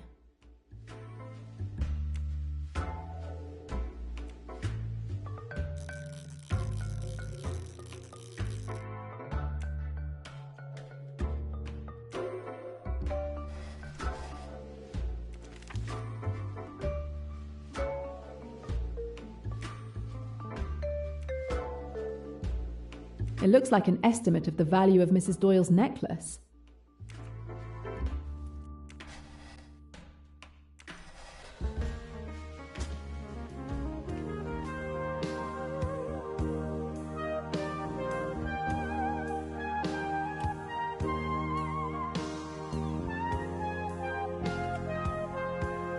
The young Cornelia Robson is staying here.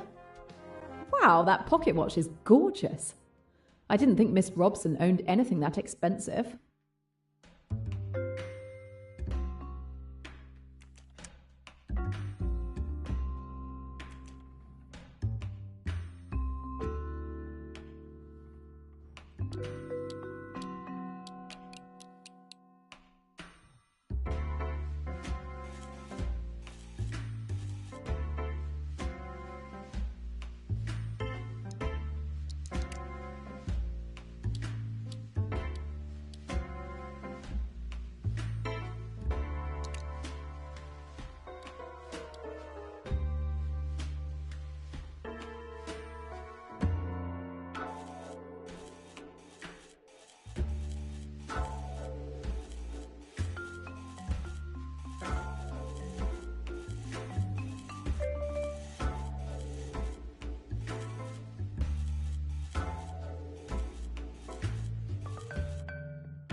Miss Robson's family, certainly.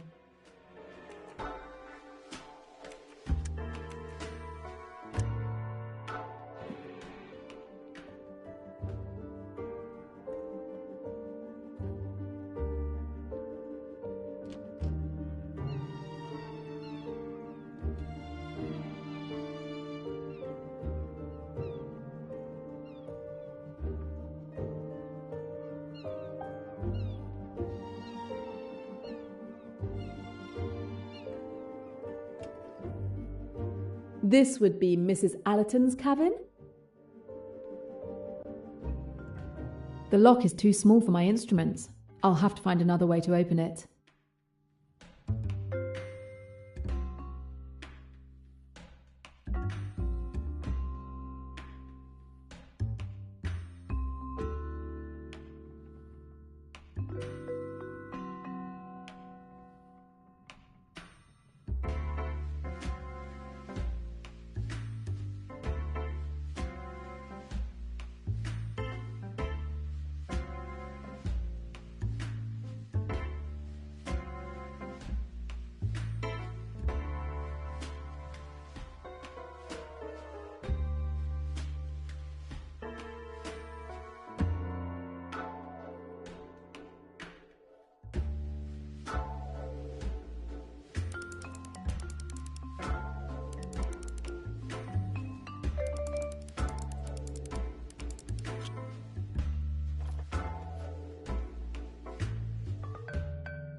Amanda Bolton, a nasty film critic. Why does Mrs. Allerton keep reviews written by such an odious woman?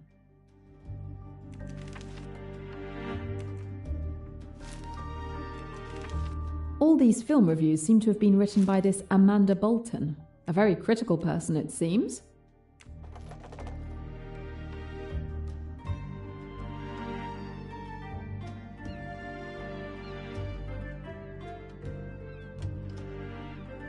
The cabin of Hercule Poirot. What I could learn from this man.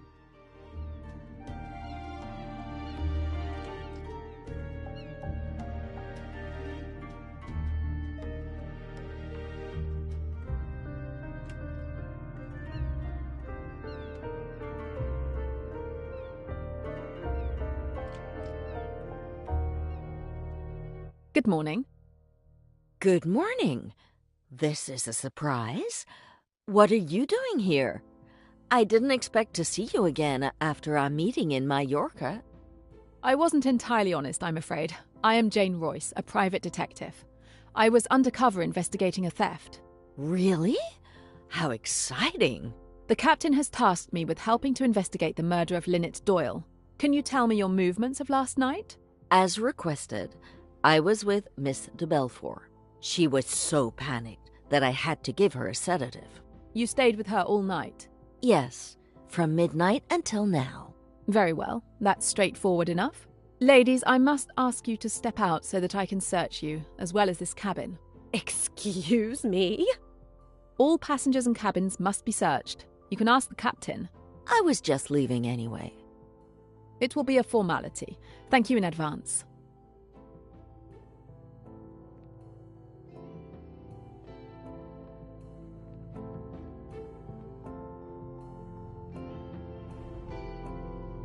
Nothing interesting.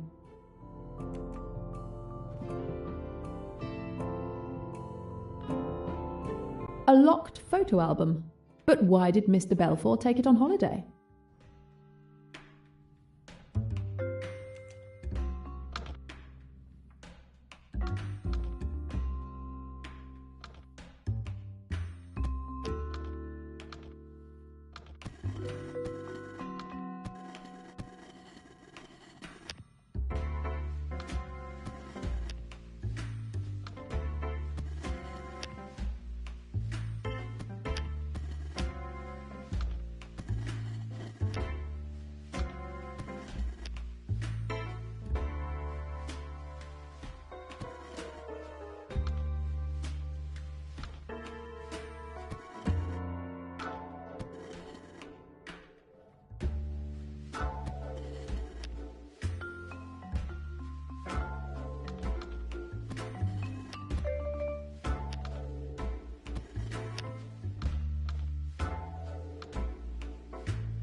It's done. It's open.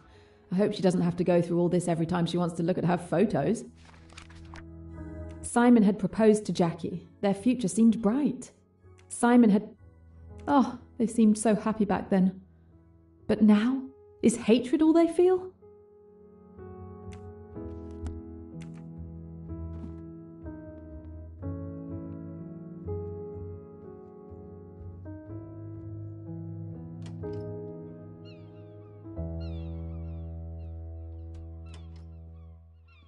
Pennington's stateroom is truly luxurious. This Pennington guy sounds dodgy. I might find something useful in his papers.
There are indeed marks on these papers.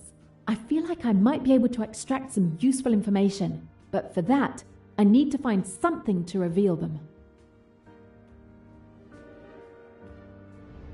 I'm borrowing this, Mr. Pennington.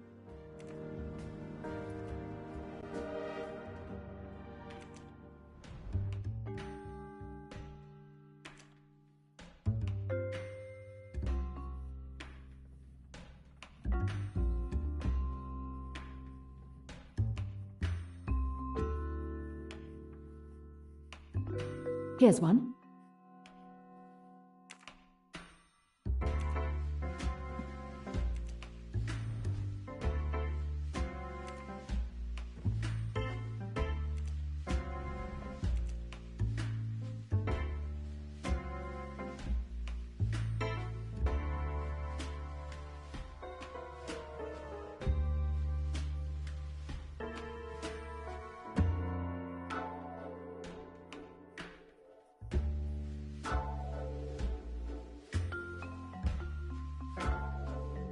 There are no marks left.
All the marks are there.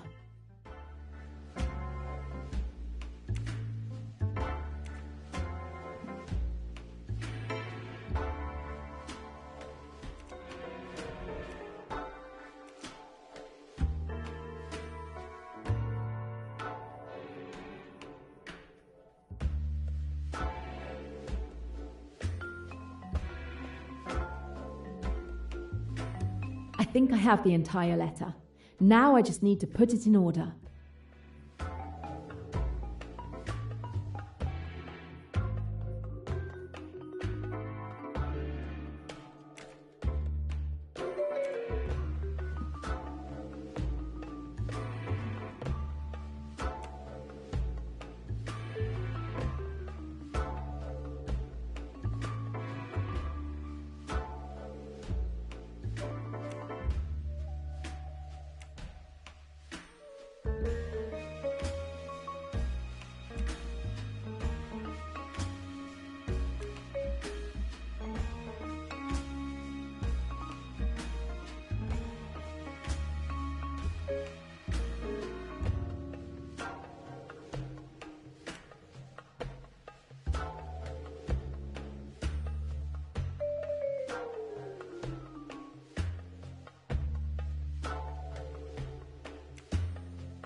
That's it.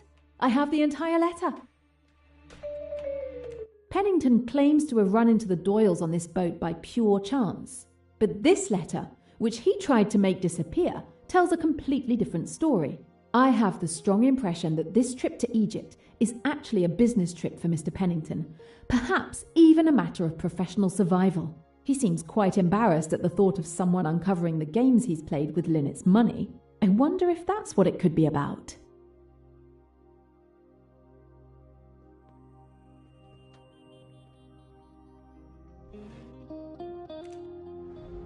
Pennington has a gun. Why would a businessman take a pistol on a quiet cruise?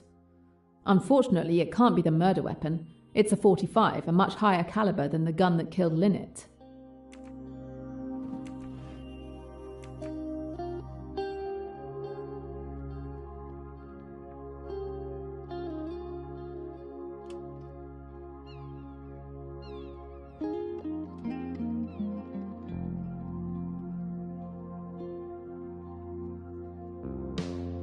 I'm sorry, I thought the cabin was empty. But who are you? Where'd you spring from? I'm Jane Royce. I'm a private detective working on another case. Now I'm helping on this one. The captain assigned me the task of searching all the cabins. If it will help uncover my wife's murderer, go ahead. For God's sake, you're not going to search my cabin? If it's a problem for you, I suggest you discuss it with the captain. Meanwhile, I'll proceed with the search. If you must, you must. But this is outrageous.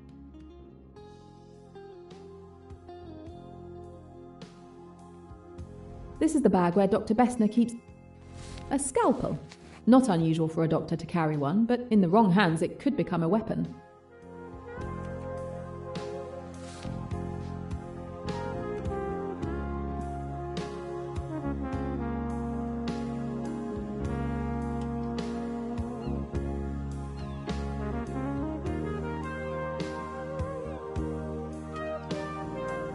Miss Bowers is extremely tidy. I think I've found Miss Bowers' medicine cabinet.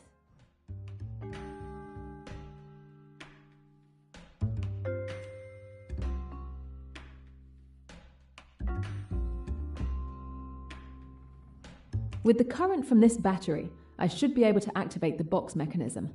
Then all I have to do is get it to the end of the line.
I found Lynette Doyle's pearl necklace. Miss Bowers is the thief. Poirot needs to know this.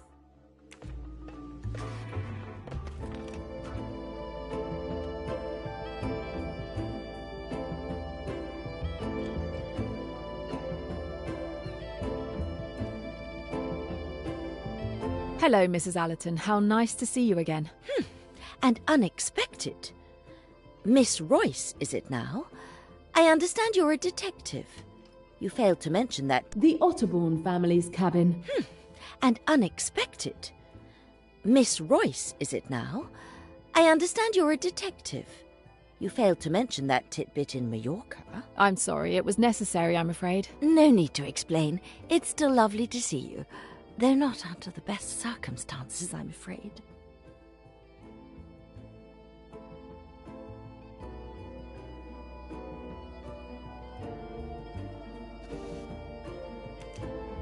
I'll take it. It might come in handy.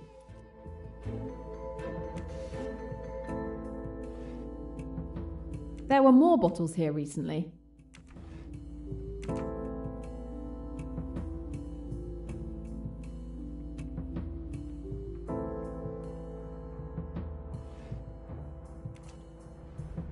Flaming Kiss by Salome Otterbourne. Keeping her own book on her bedside table. This Salome seems like quite a character.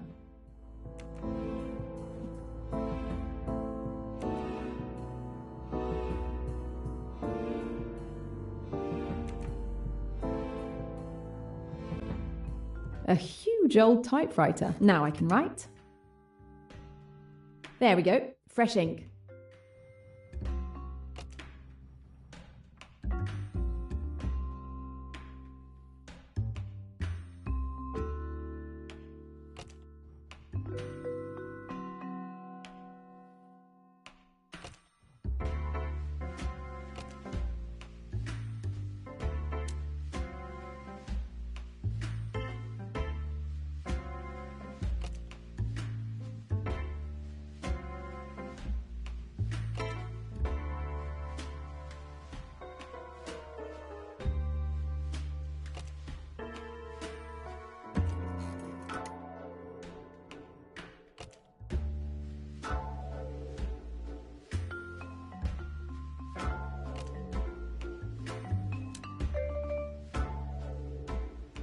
The keys are unsticking.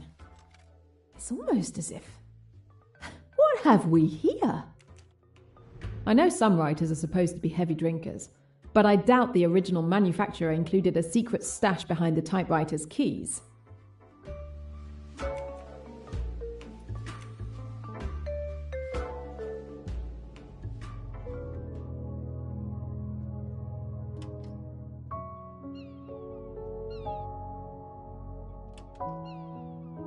This is Miss Van Schuler's stateroom.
A medallion with an intriguing shape.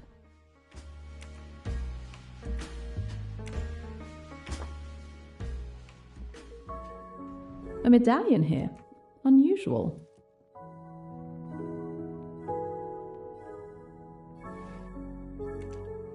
Another medallion.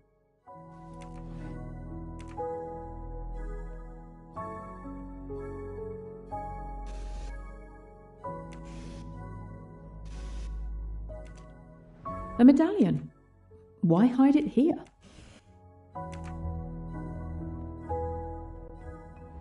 Wow, that's a nice jewellery box. I can be sure it's locked. But let's see if it's really well secured.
A very strange collection of shiny objects.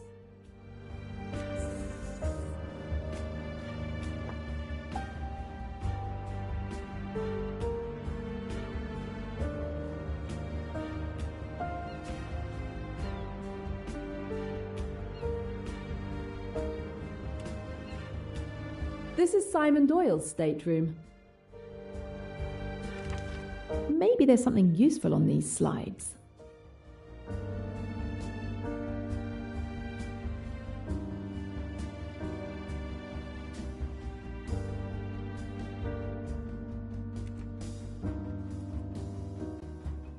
That is one well-protected safe.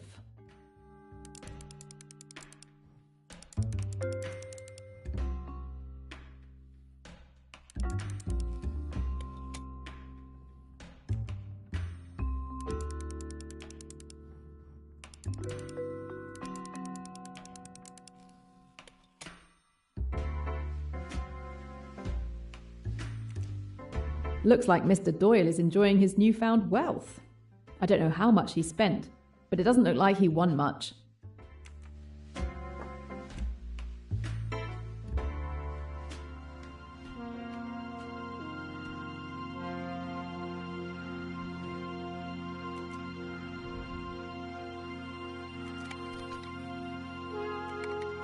A battery might come in handy.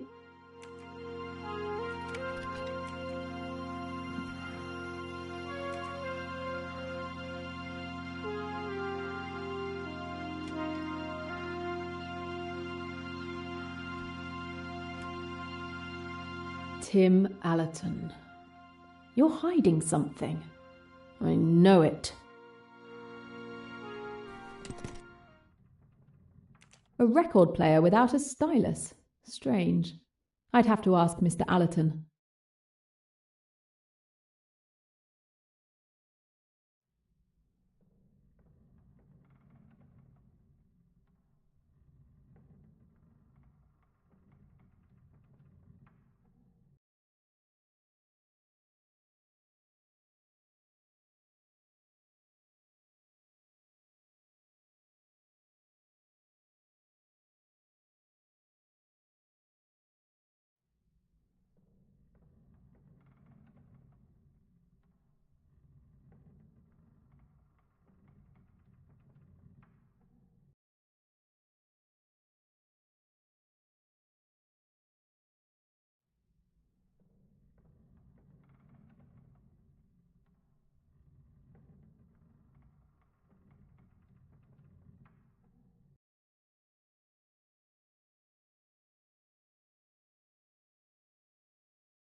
A record player without a stylus.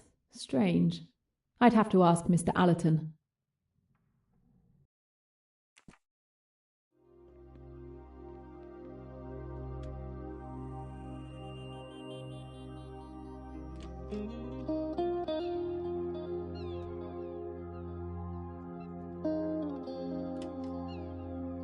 This would be Yamao Hayashi's stateroom. A state-of-the-art synthesizer. I wouldn't have believed that Mr. Hayashi was a musician.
All of these businessmen on this ship have secrets to hide.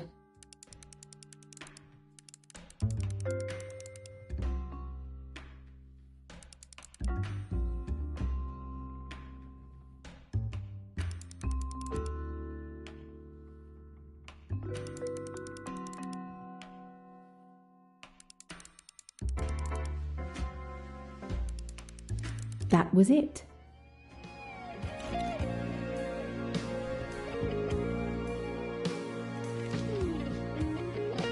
It looks like a property sales document.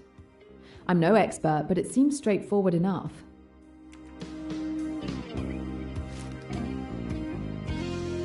Let's see why Mr. Hayashi keeps a cassette in a briefcase.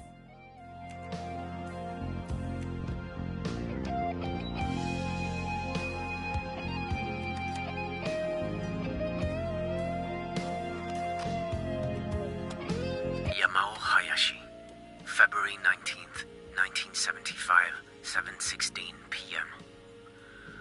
Well, I finally made it to the Doyle's hotel. It wasn't hard to spot them. I also ran into Pennington by chance. I was afraid he might recognize me, but everything is fine. So far, I haven't seen him do anything unusual. He spends some evenings with the Doyles, but it's just what friends on holiday might do. I expect I'll learn more about his intentions once we're all on the Nile. I'll try to record my next report in 2 days.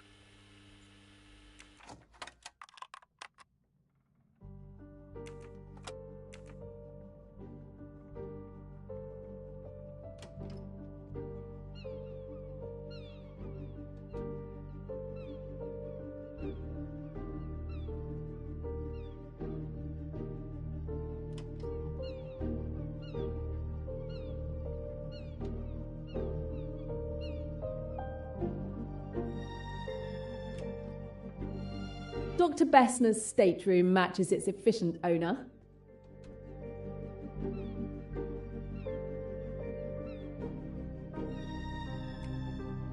It may be time to compare notes with Mr. Poirot.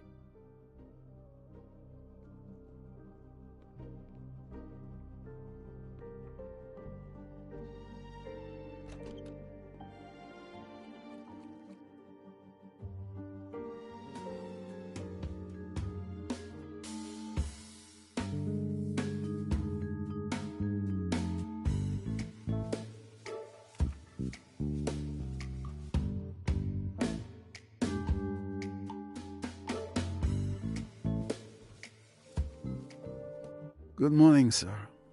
The captain has asked me to investigate last night's tragedy. I have a few questions for you. Of course, ask away. I want to help in any way I can.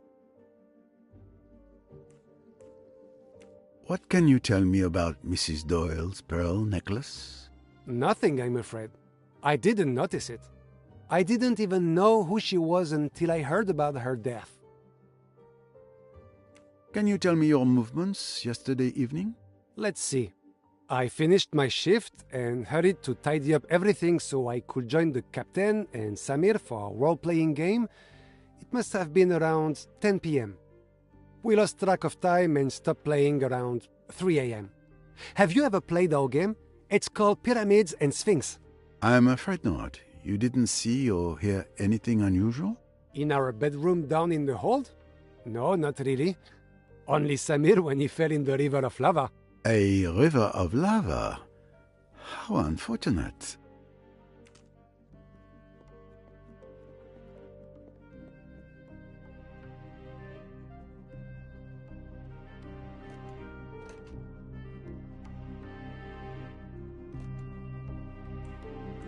What can you tell me about Lynette Doyle's pearl necklace? Nothing. Why would I care what that rich kid was wearing? Why, indeed? I imagine you had a rather quiet evening. Is this a joke? I'm completely cut off from the world, illegally detained and bored to death. Why'd you ask? I can at least relieve your boredom. What do you mean? Lynette Doyle was murdered last night. Oh, that's terrible.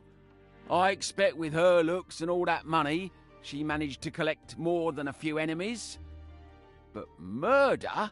Hey, wait a minute. Light shines. I know what you're thinking, but as you can see, I'm still chained to a pipe in here, passing the time, counting the canned goods. You know, I've had time to think about what I did the other day. I was in a bad place, drunk, furious, so yes, I acted impulsively, but I swear, I had nothing to do with killing Mrs. Doyle. I'm inclined to believe you, monsieur. I'm telling the truth. I'm sorry she's dead, okay? But I'm not shedding any tears for her. I understand.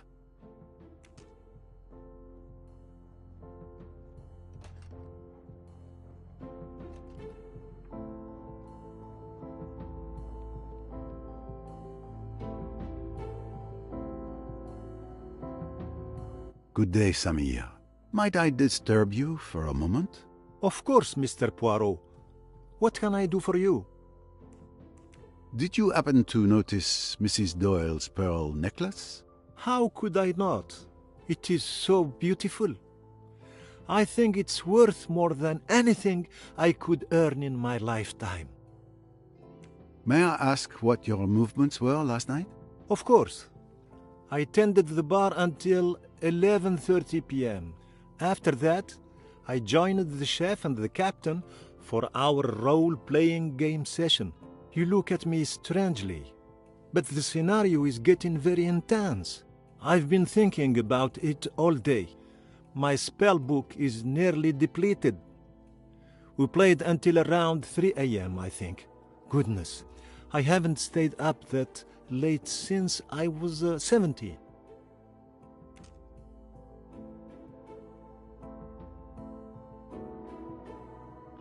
Good day, Mademoiselle Robson. You seem anxious. Do you want to speak with me? Yes, Monsieur Poirot. In your cabin, we found a very elegant pocket watch. It's one of the few keepsakes I have from my father. So, he is the man beside you, inside the watch. Yes, that was before we lost everything. I love having it close to me. Back then, we were all together and happy, and so very innocent. The memories of our loved ones are often the most precious treasures we possess. Miss Robson, what can you tell me about Lynette Doyle's pearl necklace? It was simply stunning, wasn't it? And it looked perfect on her. Such elegance. The necklace you admire so. What a dream it would be to possess such a necklace. Well, of course. It has been stolen. Oh no, Mr. Poirot. I would never have dared. I assure you, you must believe me. I know nothing about the theft. Tell me of last night, mademoiselle, if you will, in your own words. Yes. Yes, I will explain everything to you. After you retired for the evening, I went back to the lounge for tea. And then, Jacqueline de Belfort arrived. Waiter, a drink, a double gin.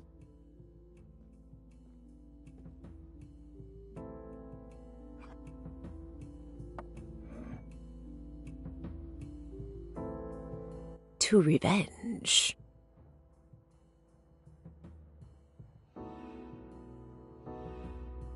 I'm tired. I'm going to bed. Are you coming, darling? I think I'll stay a bit longer.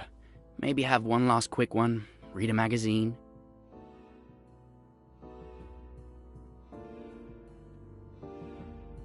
Well, I suppose that's it. I'm going to head out too. Have a good evening.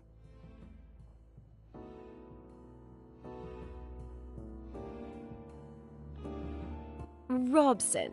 Cornelia, right? Tell me about yourself. About me? I'm not very interesting. Who are you? Where are you from? I want to know everything. Why are you interested? Why are you avoiding my questions? We girls must stick together. Miss de Belfort kept questioning me for almost an hour. I tried several times to excuse myself, but she would plead with me to stay each time. I lost count of how many drinks she had. There was a strange atmosphere in the room. Miss de Belfort was talking to me, looking at me, and yet it was as if I wasn't really there, as if she was talking to someone else. And we have excellent drawing classes. Simon, I want another drink. You've had quite enough drinks, Jackie. What damned business is it of yours? Go to bed, Jackie. You're drunk. If you're embarrassed, Simon dear, you'd better leave the room. And when I saw Mr. Hayashi leave the lounge, I thought I could finally slip away too. Miss de Belfort was glaring at Mr. Doyle with a crazed look, full of rage. I really must. It's so late. You're not to go. You're to stay and hear what I've got to say. You're making a fool of yourself. For God's sake, go to bed.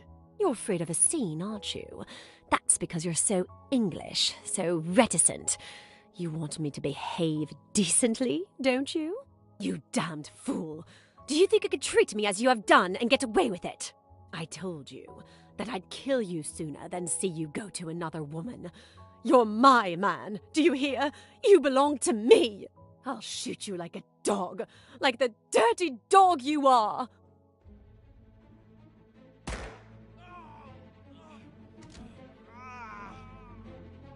Mr. Hayashi! Mr. Hayashi! She shot him! Oh, she shot him! Oh, God. Oh, I wish I were dead. What have I done? What have I done? Hush, dear. Hush. Get her to her cabin, Hayashi. Miss Robson, get that hospital nurse of yours. Don't leave her. Make quite sure she's safe with the nurse looking after her. Then get hold of old Bessner and bring him here. For God's sake, don't let any news of this get to my wife.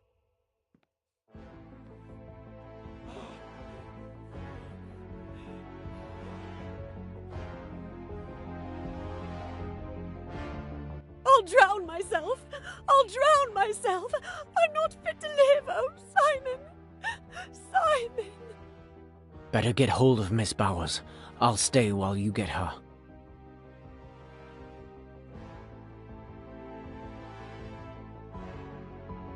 Miss Bowers! Open the door!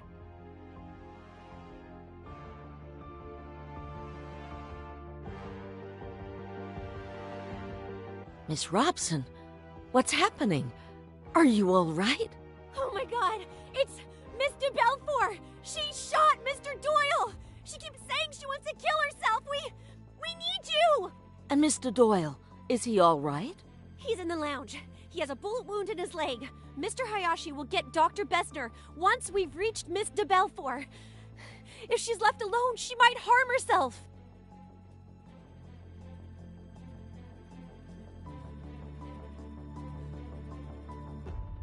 Now then, what's all this?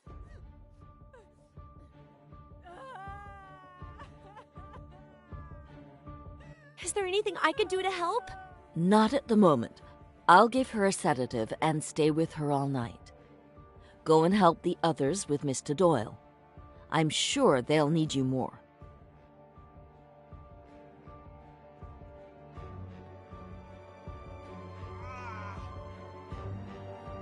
Perfect. Come and help us. You'll be more useful than Mr. Hayashi, who I see is in the process of collapsing. You're not going to let me down, are you? Don't worry. I'll do what I can.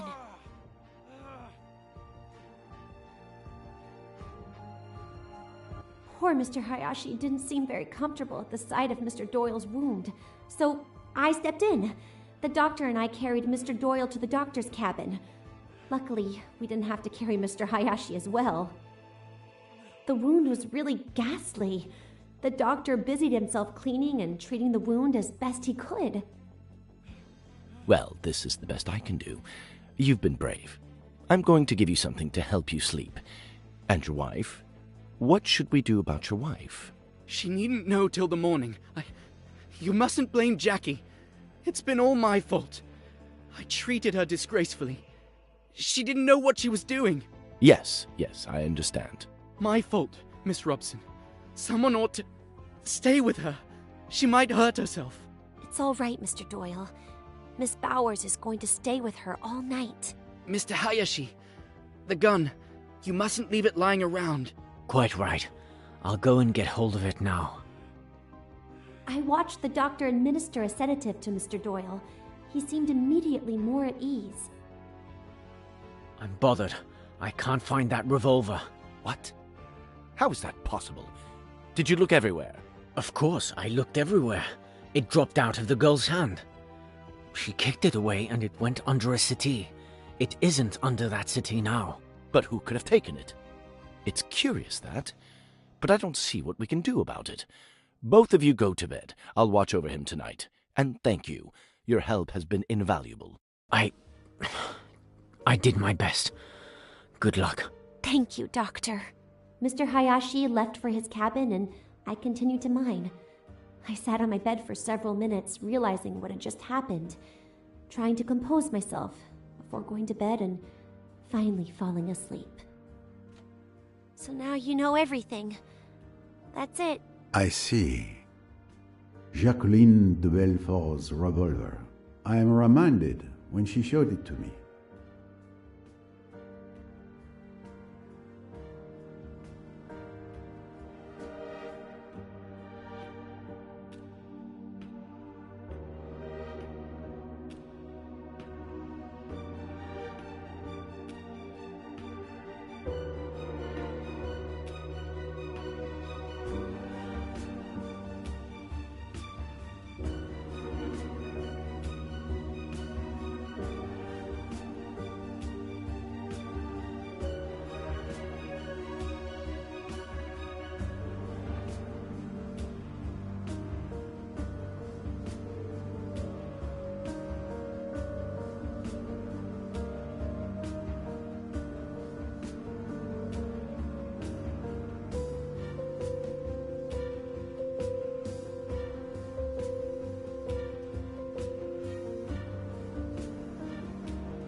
May I ask you a few questions about the death of Lynette Doyle?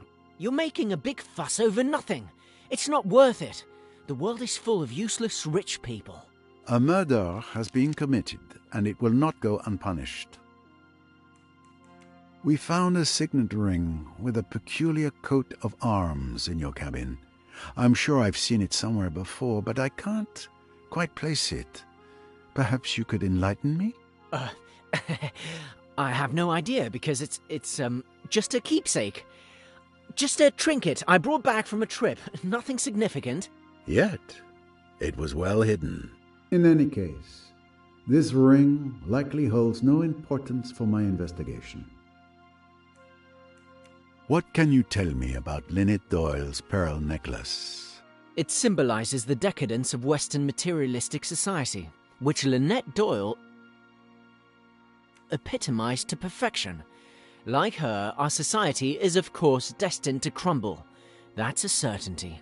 I've often noticed that those who espouse your philosophy, if it can be called a philosophy, are often the very people who benefit the most from it. Can you tell me about your evening yesterday? I don't see why, but let's get on with it. I took Cornelia for a walk ashore. We returned around 10 p.m., just before they lifted the gangway back onto the boat. I lingered on deck alone for a while, and then went back to my cabin a little before midnight. Did you hear anything that night? I think I heard something like a cork popping.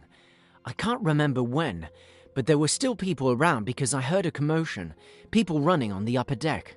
And nothing else? Ah, yes. I think I heard a splash, but I don't remember when. And you didn't leave your cabin during the night? No, too bad. I didn't get to take part in the excitement. Come now, Mr. Ferguson. Don't be childish.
The Nile is magnificent.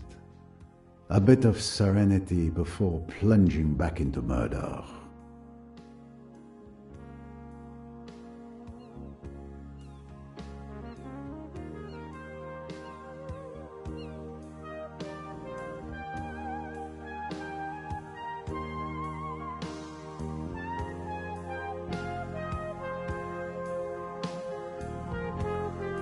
We've been on this boat for 2 days, and I believe we haven't had a chance to really talk yet.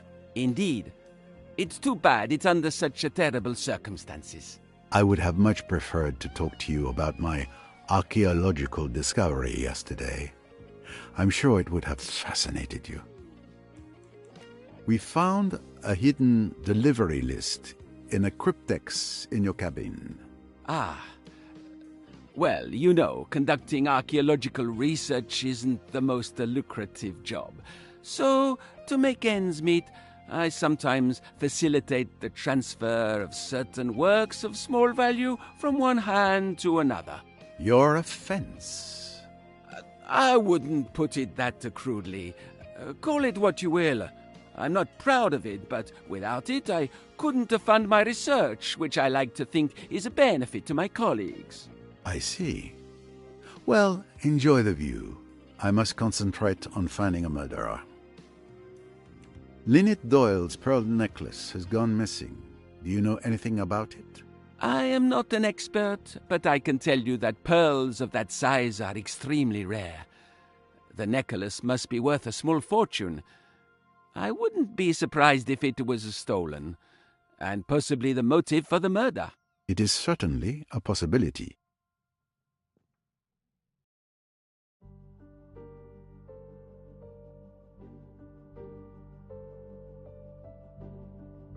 Could you tell me your movements last night?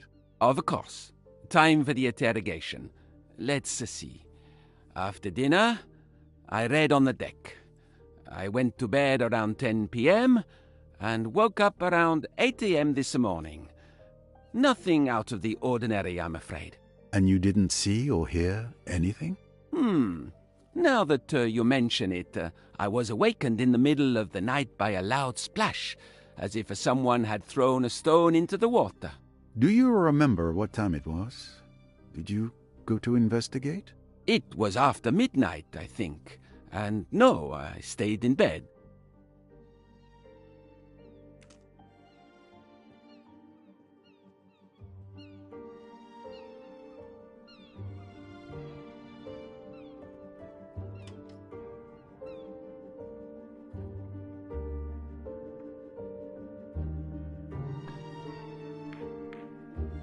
Nice shot. But one good shot doesn't make a game. Most certainly, my friend.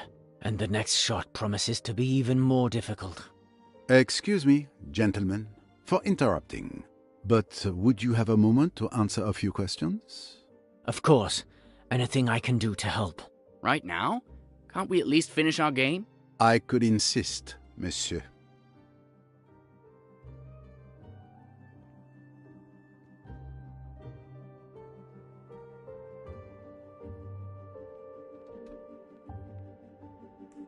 Could you please tell me your movements last night? The evening started innocently enough. We were playing cards. I spent the early part of the evening playing bridge with the Doyles and Mr. Pennington. Waiter, a drink, a double gin. Simon, are you playing or what? Sorry.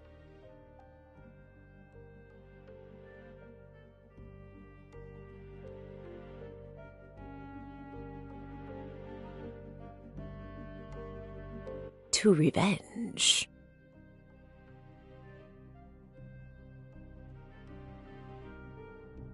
I'm tired. I'm going to bed. Are you coming, darling?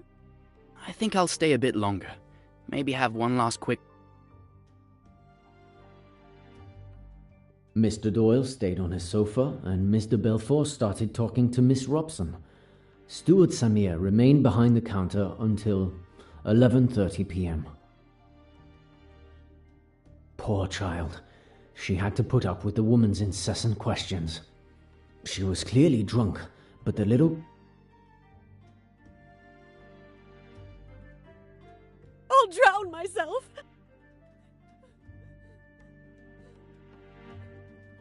Now then, what's up? Dr. Bessner. Who's that? Stop making such a racket. It's Doyle. He's been shot. Mr. Belfort shot him. He's in the salon.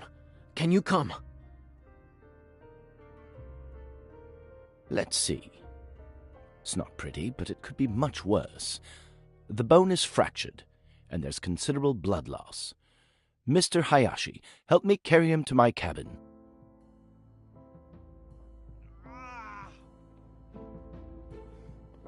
I confess, I've never been very comfortable with blood. Well, this is the best I can do. You've been brave. I searched the entire lounge for a good 10 minutes, but I couldn't find that damn revolver anywhere. It had completely vanished.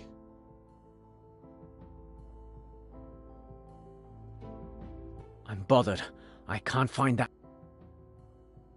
And after all that? I went back to my cabin, say 30 minutes past midnight. Your cabin is the closest one to the lounge, correct? Yes, that's right.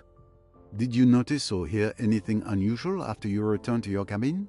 Well, I think I heard a noise, like a splash, just before falling asleep. That was probably around 1 a.m. or so, but I'm not certain. Very well, Mr. Hayashi. Thank you again for your cooperation. The splash could have been a murder weapon being thrown into the water by the killer.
Mr. Ayashi, can you tell me anything about the disappearance of Lynette Doyle's pearl necklace?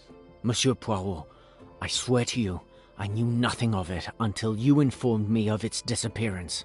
In that case, I believe you have told me all I needed to know for now.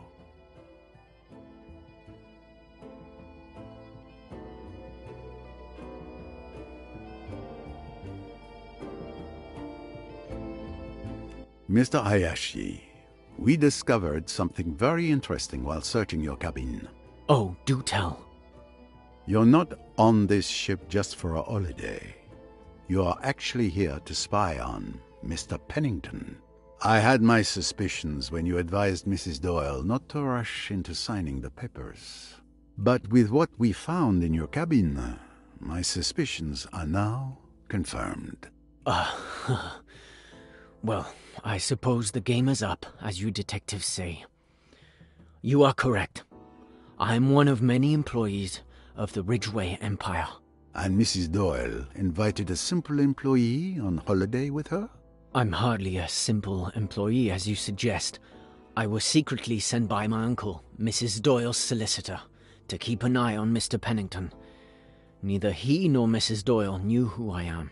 You were suspicious of Mr. Pennington, Mrs. Doyle's right-hand man, and a trusted friend.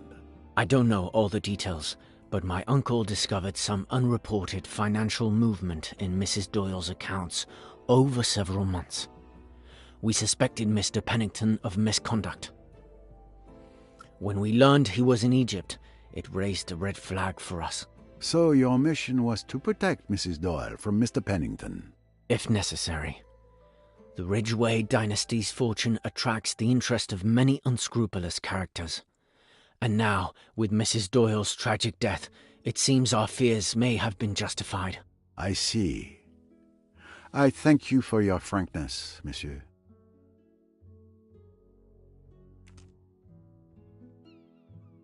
Miss Royce, I was looking for you.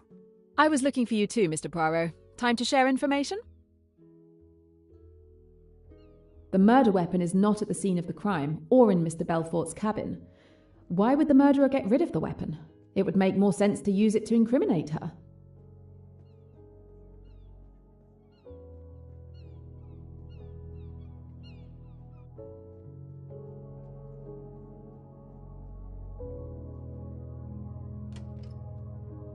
Jacqueline de Belfort occupies this stateroom.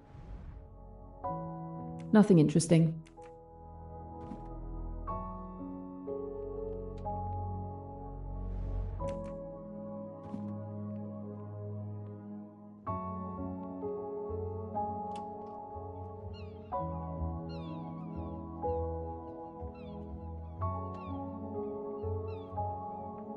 How are you? Last night must have been brutal for you as well. It shouldn't have happened like that. Are you investigating with Mr. Poirot? Circumstances have us investigating together, yes. My name is Jane Royce. Pleased to meet you. Time to check in with Mr. Poirot.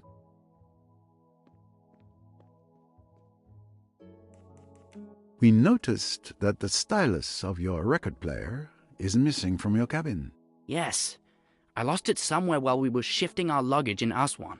That's unfortunate. The record player won't work without it. Could you tell me your movements last night, Mr. Allerton? Since you ask so politely, we all had dinner together. Then I went to bed around 11 p.m. I was awakened by noise. Miss Robson calling Mr. Hayashi, footsteps, and then Dr. Bessner talking. After that, I went back to sleep and heard nothing else until this morning. Last night's meal. I'm sure I was the only one drinking wine at our table. Lynette Doyle's pearl necklace disappeared last night. Can you tell me anything about that? You're the first to tell me the news. I didn't even know it had been stolen. The thief will make a fortune if he can sell it, but he doesn't stand a chance if you're there to stop him. Very well. Thank you for your testimony. Let's move on.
Good morning, sir.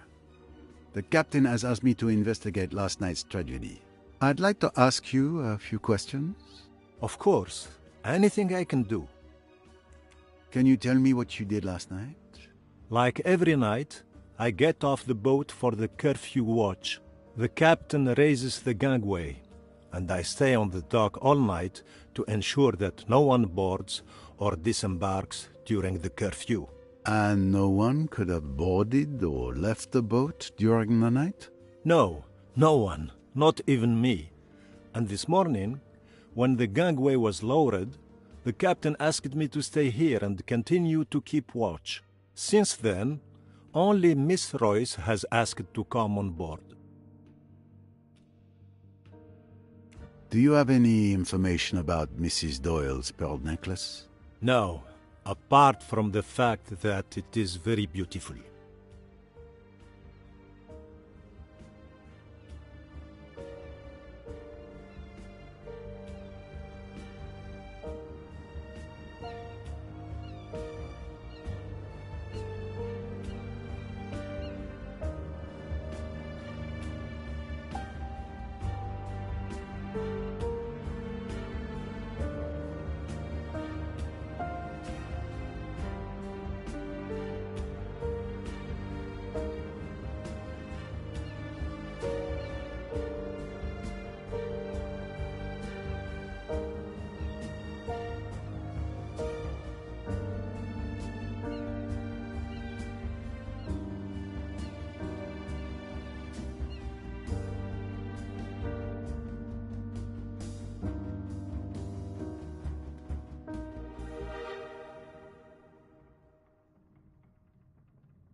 Mrs. Allerton, always a pleasure. Pleasure shared, despite the dramatic circumstances. I would like to question you regarding the murder of Lynette Doyle, madame. That poor child. I'm so glad you're here. I'm sure you will find out who did it. That is my intention. I'm sorry to have to ask, but I must get a clear picture of everyone's movements last night. Can you tell me yours? Please don't apologize for doing your job. It's simple. Tim and I had dinner together, and then I went to bed around 10:30 p.m. and slept as well as usual. Nothing particular to report? Now that you ask, it was probably nothing, but I heard a splash. It must have been around 1 a.m. It may have been a dream, but I came fully awake. I listened carefully, but heard nothing more. Then I drifted off again. Thank you, madame. Your testimony is very important.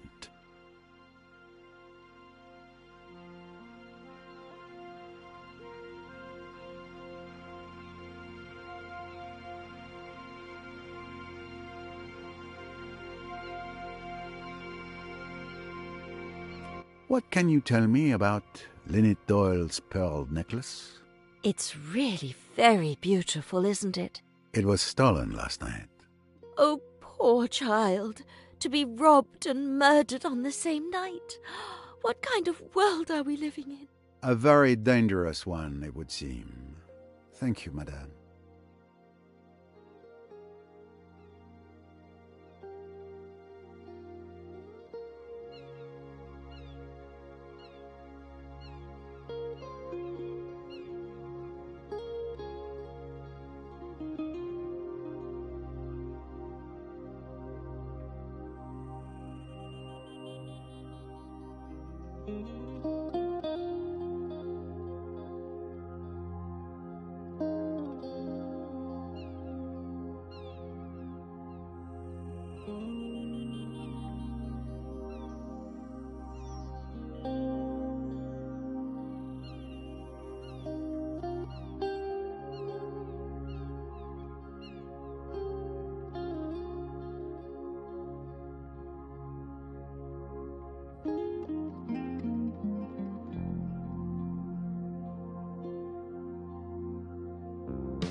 Mrs. Allerton, we found something in your cabin.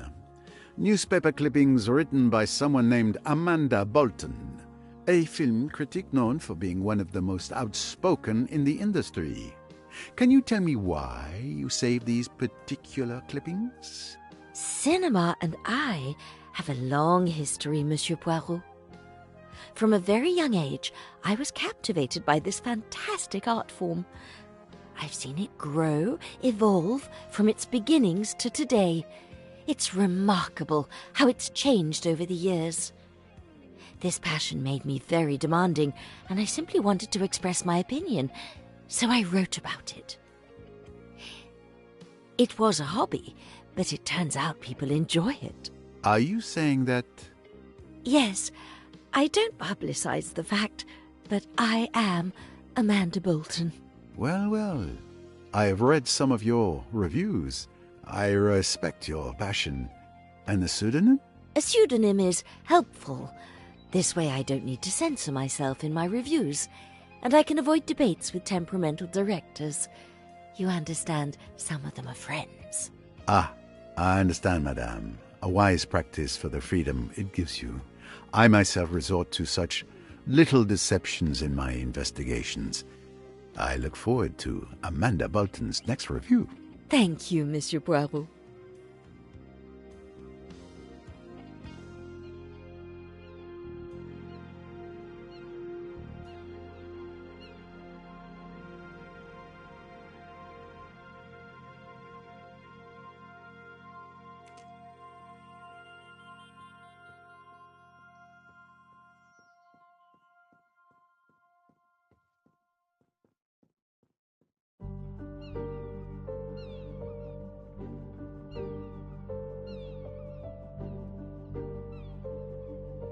Am I disturbing you?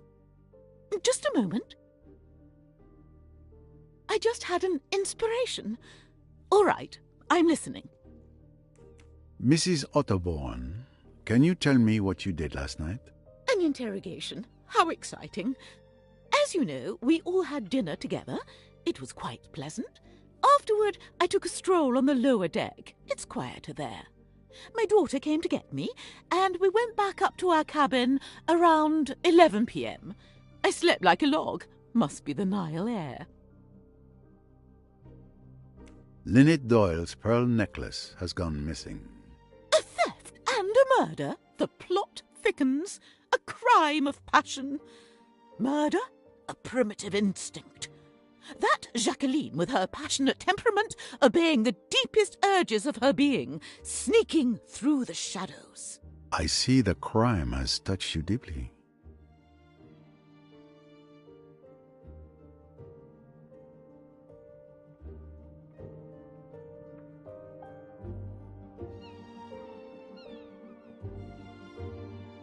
Mrs. Otterborn, my associate found what was hidden in your typewriter.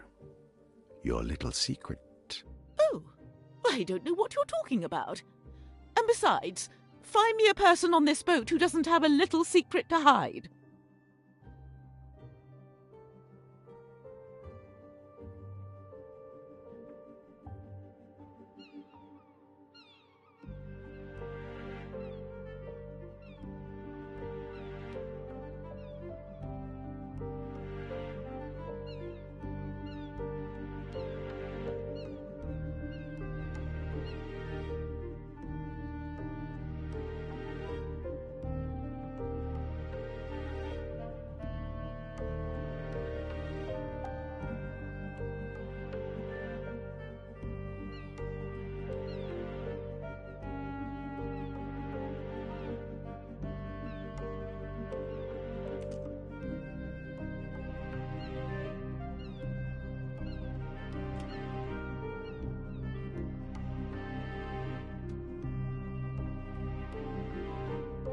I'm sorry to disturb you, Miss Van Schuler. May I ask you a few questions? It would be a waste of time for both of us. It's just a formality. I promise my visit will be brief. What time did you go to bed last night? Oh, there you go, asking questions anyway. I usually go to bed at 10 p.m., but last night I lost 10 minutes because that foolish Cornelia was searching for my shawl, which, of course, she didn't find. Do you remember?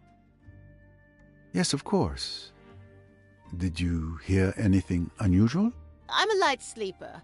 I was woken up by that vulgar woman, Lynette Doyle's maid, saying, "Good night, madame," in an annoying voice. Then I fell asleep again. Later, I was woken up by some noise on the deck. I don't suppose you can tell me who made the noise. Oh, but I can. I got up to see. Rosalie Otterborn was on the deck in front of her cabin. It looked like she was throwing something into the water. I'm not sure what she was up to, but I'm certain it was her. I saw her face clearly. She went back into her cabin, and I returned to bed. Rosalie Otterborn. At last. Who would have thought this annoying woman would prove to be a useful witness? And do you remember what time it was? I can tell you the exact time. It was 1:10 a.m. by my bedside clock. That was very informative. Thank you, madame.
Did you know that Lynette Doyle's pearl necklace had gone missing? No, I didn't. That's a shame. It was one of the few pleasant things to look at on this boat.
We found quite an eclectic collection of items in your jewelry box.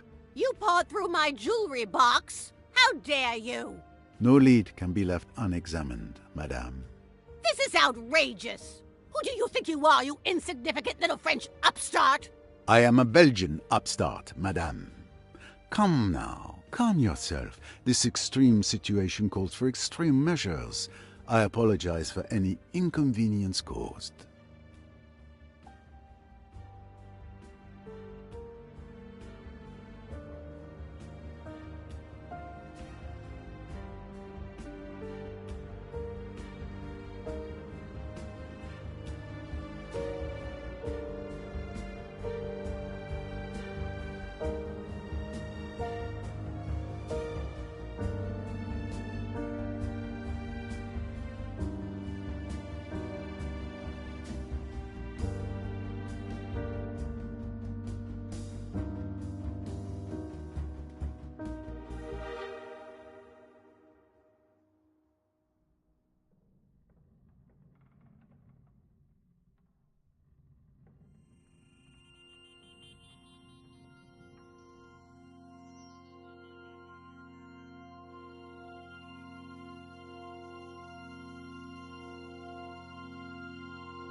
Mr. Pennington.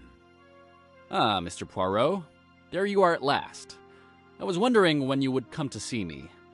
You think I'm the one who killed the poor girl, don't you? I have discovered that jumping to conclusions only hurts the legs. But it's true that after the incident at Abu Simbel, your name is quite high on my list of suspects. I suspected as much. Please go ahead, interrogate me. I have nothing to hide.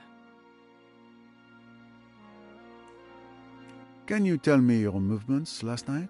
Well, you were there when I played bridge with the Doyles. Then that woman showed up, and Lynette wanted to go to bed, so we stopped the game. I went to my cabin soon after. What time was it? Around 11:30 p.m., I think. Did you see or hear anything unusual during the night? Around midnight, there was a commotion in the next cabin, Dr. Bessner's cabin. I didn't pay much attention to it. I drifted off again, slept till morning. Nothing else? That's all I have to say. You're wasting your time with me. You should look into that girl, the one who's half French, Jacqueline de Belfort. There's something suspicious about her. Rest assured, I won't overlook anyone. You were close to Mrs. Doyle. What can you tell me about her pearl necklace? A very beautiful piece, worth a small fortune. Because of its value, it was quite tricky to insure. That's all I can tell you. And were you aware that it went missing last night? Ah, you see? I was right to have it insured. Your cabin was searched. We found a note clearly indicating that you used Mrs. Doyle's money, formerly Miss Ridgway, for dubious investments. Nonsense. I merely borrowed the money, as is my prerogative, and unfortunately the investments went awry. All I wanted was to help Lynette diversify her portfolio, but I felt guilty enough. I fully intended to recoup her losses, but such a sum isn't easily gathered at the snap of a finger. Her death suits you then. You no longer need to repay anything, and Mr. Doyle being far easier to swindle than his late wife. Careful, sir. Don't poke your mustache where it doesn't belong. Lynette was like part of my family. I swore to her father on his deathbed that I would look after her. How dare you insinuate that I would take advantage of the death of someone so dear to my heart? I make no apologies. I'm simply following wherever my mustache leads me.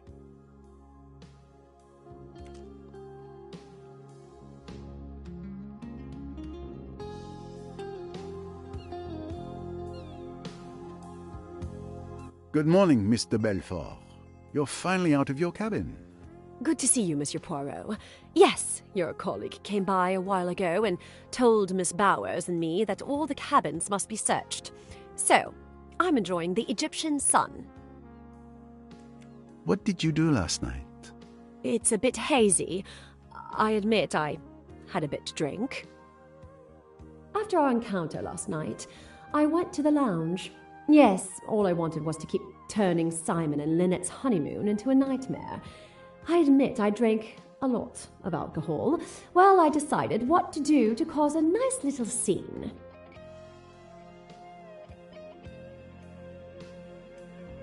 Rob. And we have excellent drawing classes. Simon, I want another drink. You've had quite enough drinks, Jackie. What damned business is it of yours? Go to bed, Jackie. You're drunk. If you're embarrassed, Simon dear, you'd better leave the room.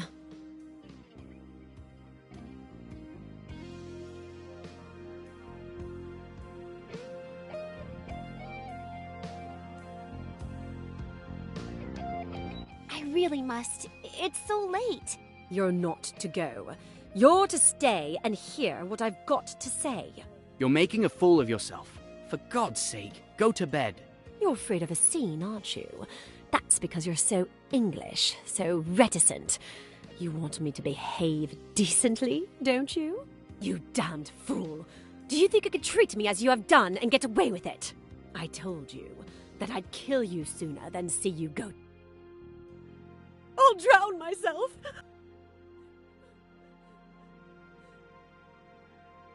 Thank you, Mr. Belfort.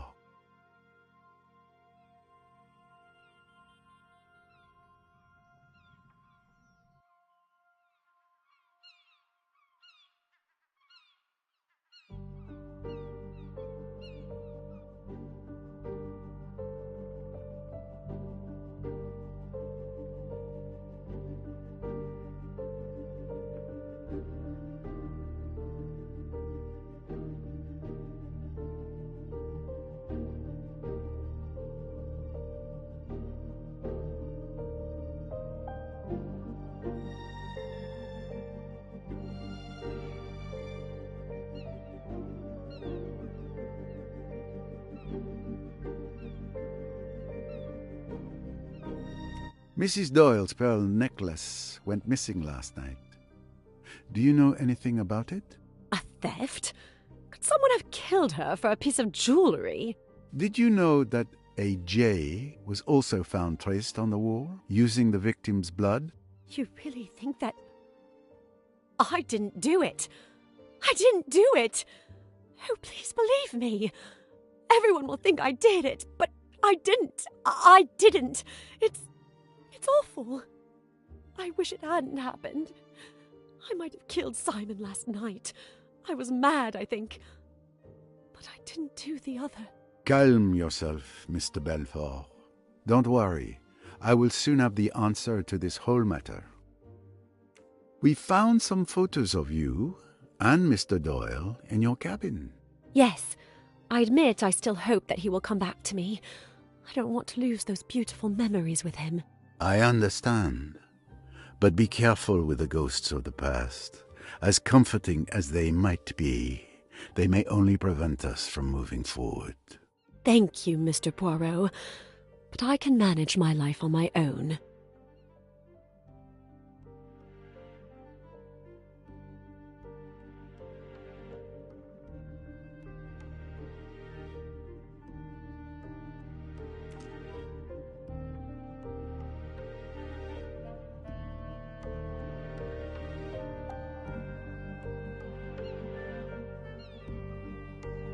Mr. Doyle, I've managed to stabilize your wound.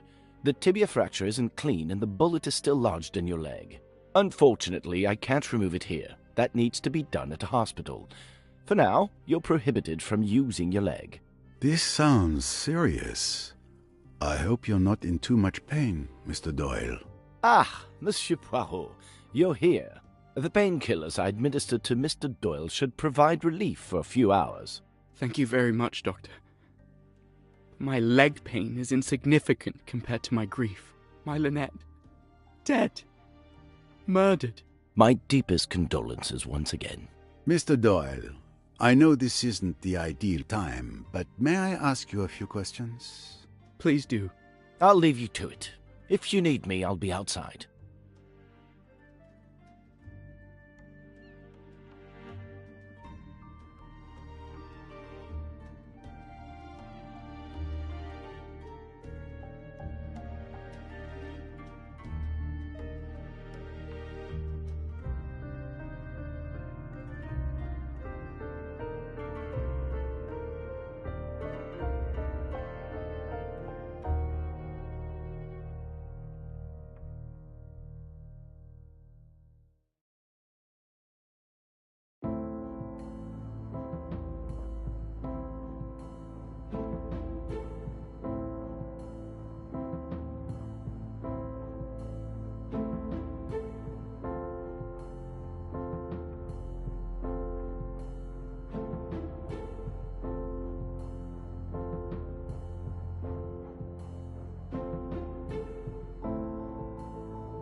It seems you enjoy playing at the casino, Mr. Doyle. It's a pleasant vice, nothing more. But alas, you don't seem to win much, judging by the few chips found in your cabin. Well, what can I say? There's always tomorrow. To tell you the truth, I locked my low-value chips in that box to ward off bad luck. It was a friend who's a fortune teller who advised me to do that. I didn't know you were superstitious. I'm not really, but it doesn't hurt to try. Your wife's pearl necklace has gone missing. Any idea where it might be? Gone missing? The necklace was stolen? That's why Lynette was killed? A robbery gone wrong? It is indeed a hypothesis at this stage of the investigation. Please, Poirot. Please catch the murderer. That is my intent, Monsieur Doyle. Can you walk me through what happened to you last night? Perhaps walk was a bad choice of words. What a night it was. I'll tell you everything I can remember, if it will help catch Lynette's killer. After you left, we continued playing And we have excellent...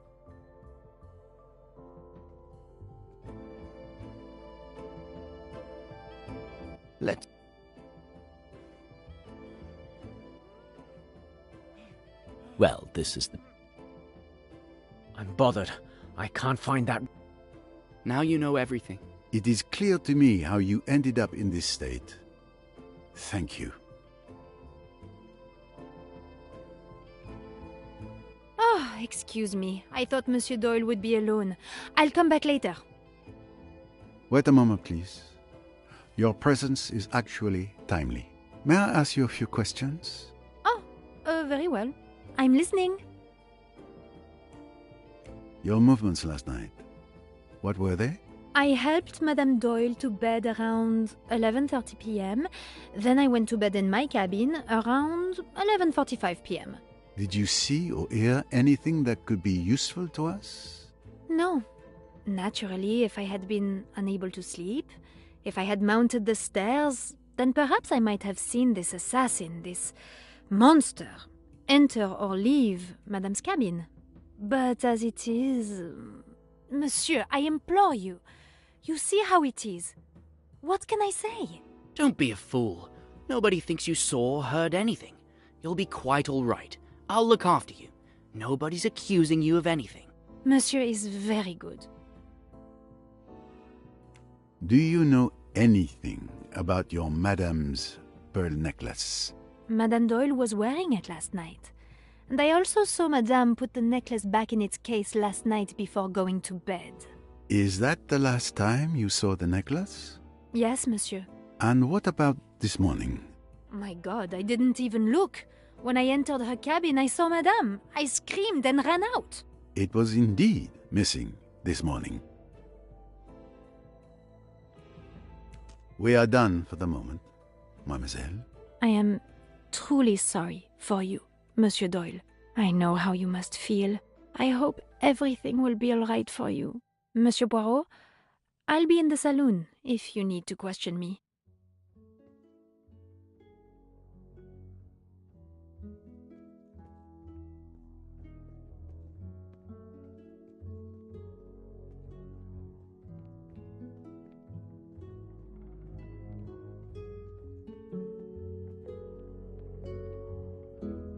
Excuse me, Mr. Poirot. I should like to see Jackie. Would you mind if I asked you to bring her here? I've thought a lot. I haven't treated her well, and I'd like to clear things up. I know Lynette would want me to. You wish to see Miss de Belfort? Very well. I will fetch her for you.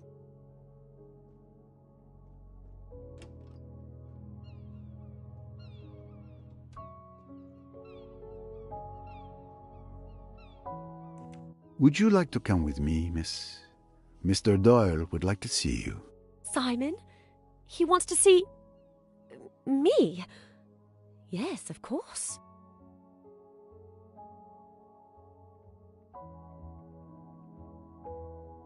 Hello, Jackie. It's kind of you to come. Simon, I didn't kill Lynette. You know I didn't. I was out of my mind last night. Oh, can you ever forgive me? Of course, it's all right. I thought you might be worried. Worried? A little? Oh, Simon!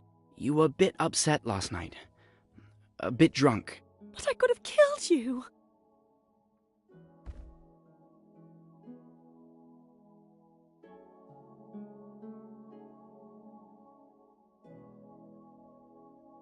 Simon, I'm so sorry.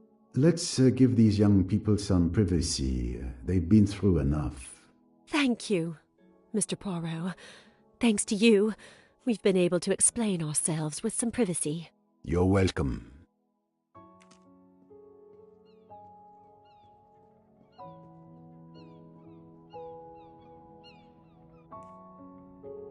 What happened to you last night, Dr. Bessner? It all started when Mr. Hayashi woke me up in the middle of the night.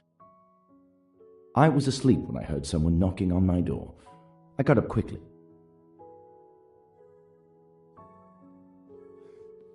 Luckily, the young lady was there.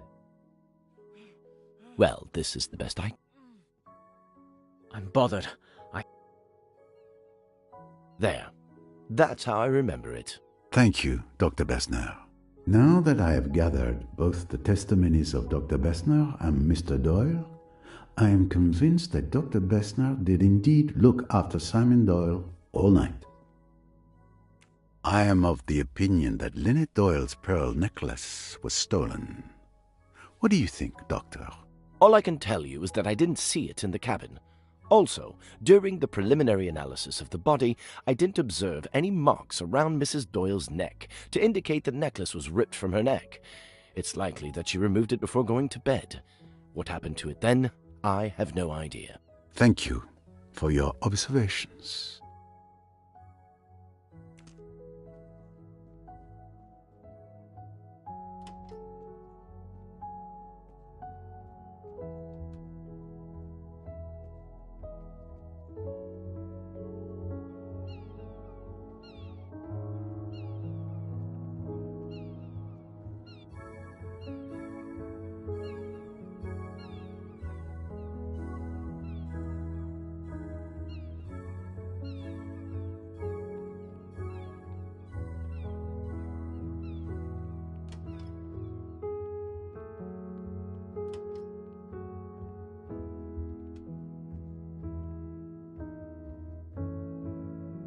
Good morning, Captain.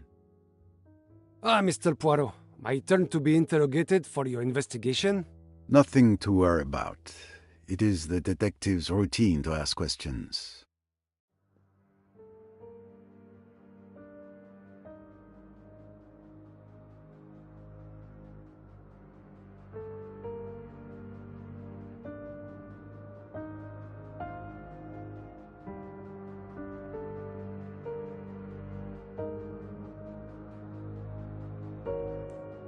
What did you do last night?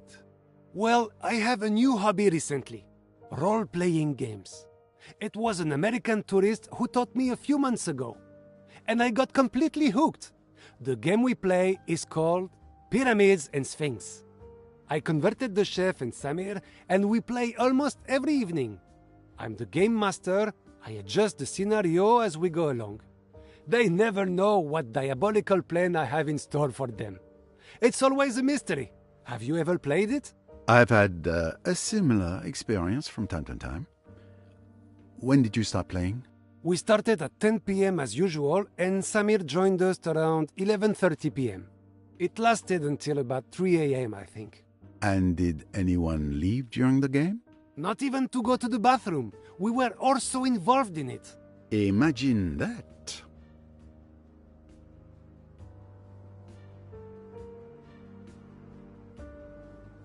Is there any new information about Mrs. Doyle's pearl necklace? I don't know if it's relevant, but I've only seen pearls like those once before. They are found only in the Sea of Japan.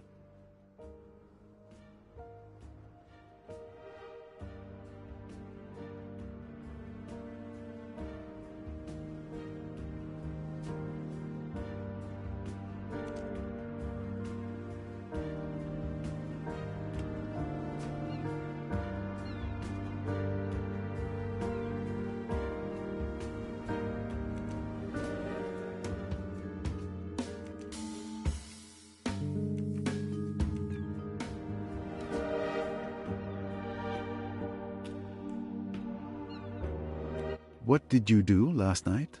Let me see. Last night was eventful, to say the least. I had gone to bed early after dinner, but I was abruptly awakened by Miss Robson around midnight. Miss Bowers! Open the door! In the middle of the night, I was woken up by a pounding on my door. I got annoyed, wondering if it was a bad joke, but when I saw the little girl's face...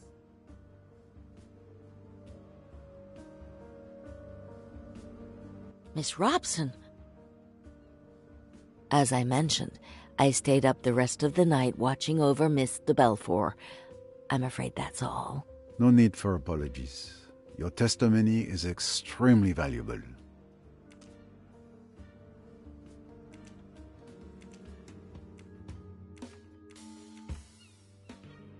Miss Bowers, Lynette Doyle's pearl necklace went missing last night. Can you tell me anything about that? The one she was wearing yesterday? A beautiful necklace. Even my boss doesn't have such pretty jewelry. I don't know what more I can tell you.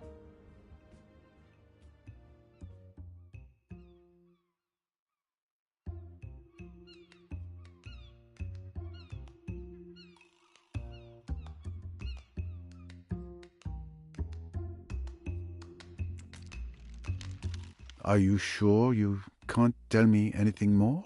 What are you implying, Monsieur Poirot?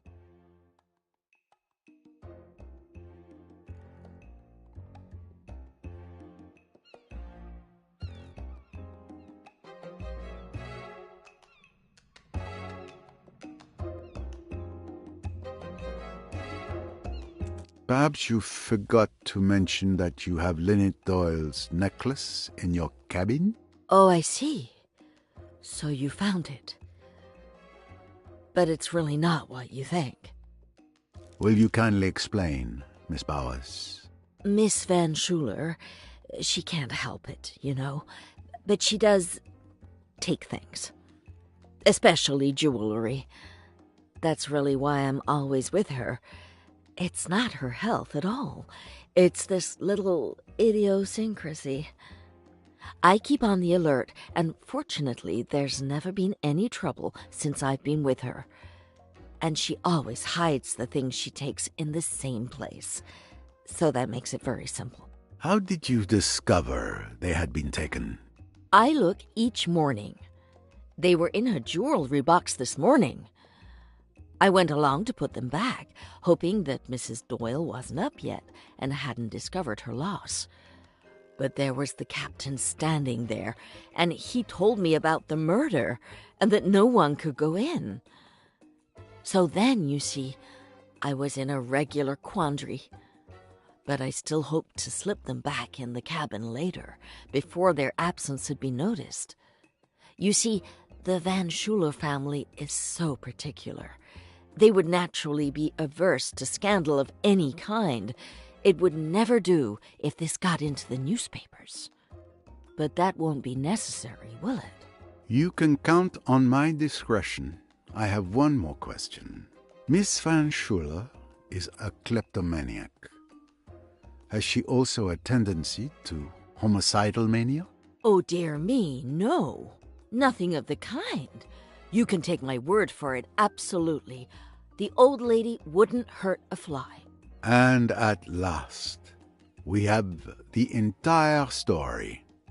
Thank you for your honesty. And rest assured, I won't bring up the matter with Miss Van Schuler. Thank you. I don't think Miss Van Schuler noticed it. But just to be sure, I counted the pearls on the necklace. There are 33. 33? That's not what I remember. I wonder if there is a photo of Mrs. Doyle wearing the necklace to verify the number of pearls.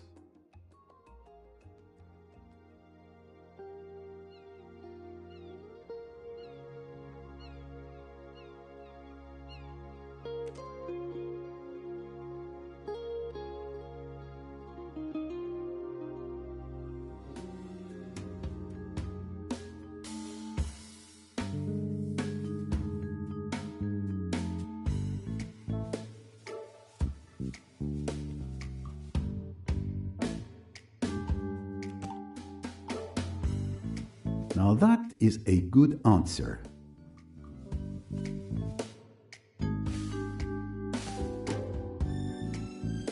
Good. Brilliant.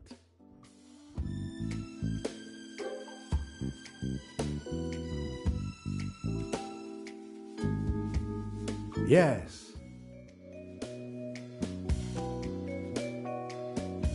One less puzzle to solve.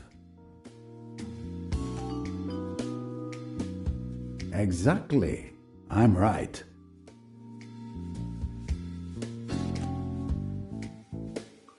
Excellent deduction.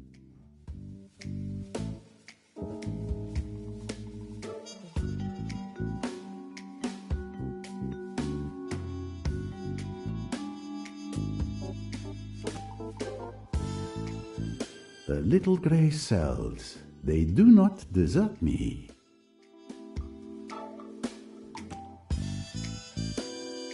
What talent!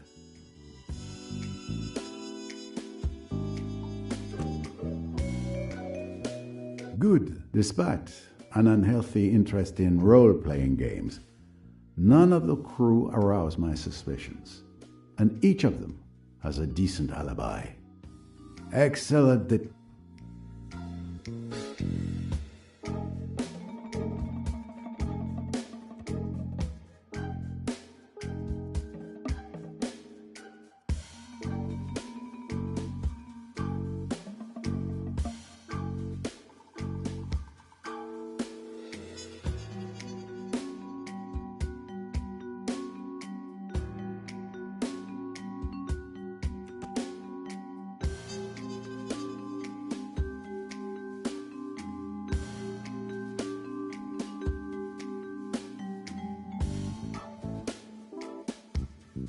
Brilliant.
That's it?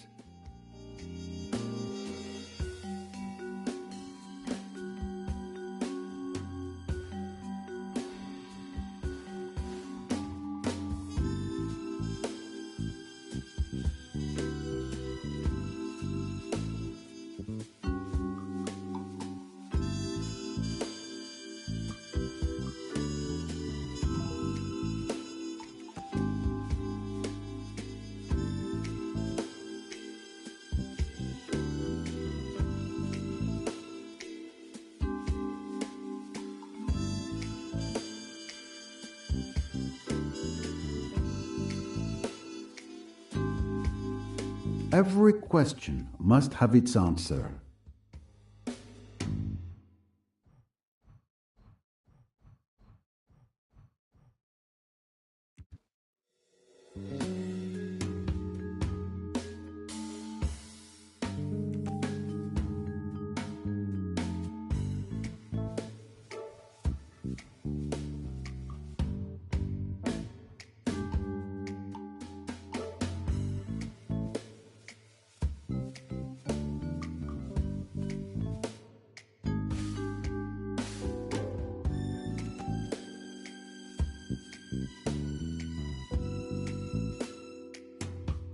Of course, precisely what I thought.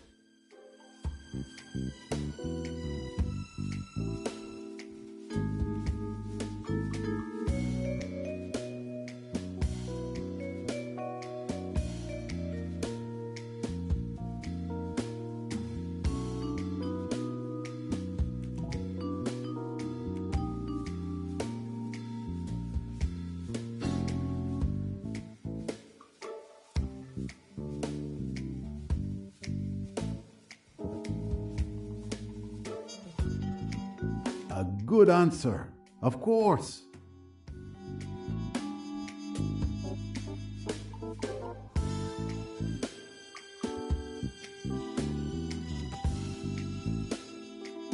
Well done.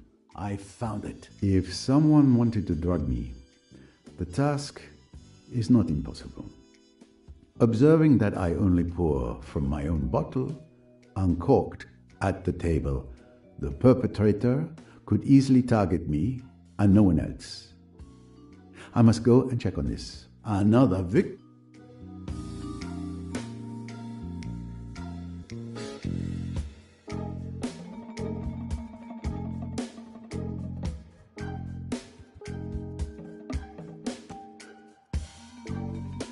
This must be the right solution. Jacqueline de Belfort showed me a small .22 caliber revolver at the hotel in Aswan. It's the one she used to shoot Simon Doyle. Who is...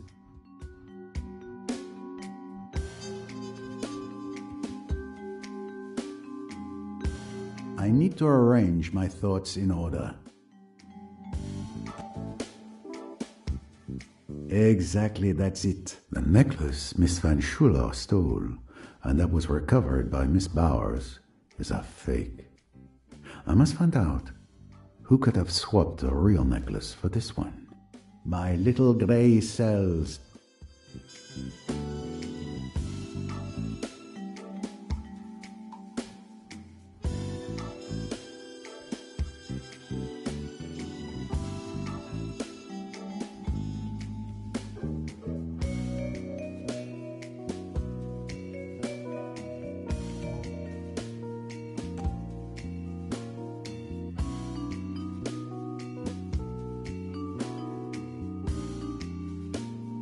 That's fair.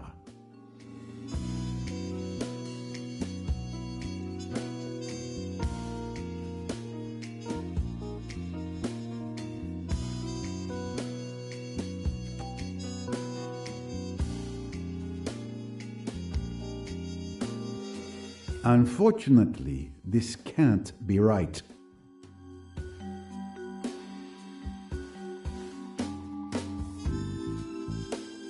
Mission accomplished.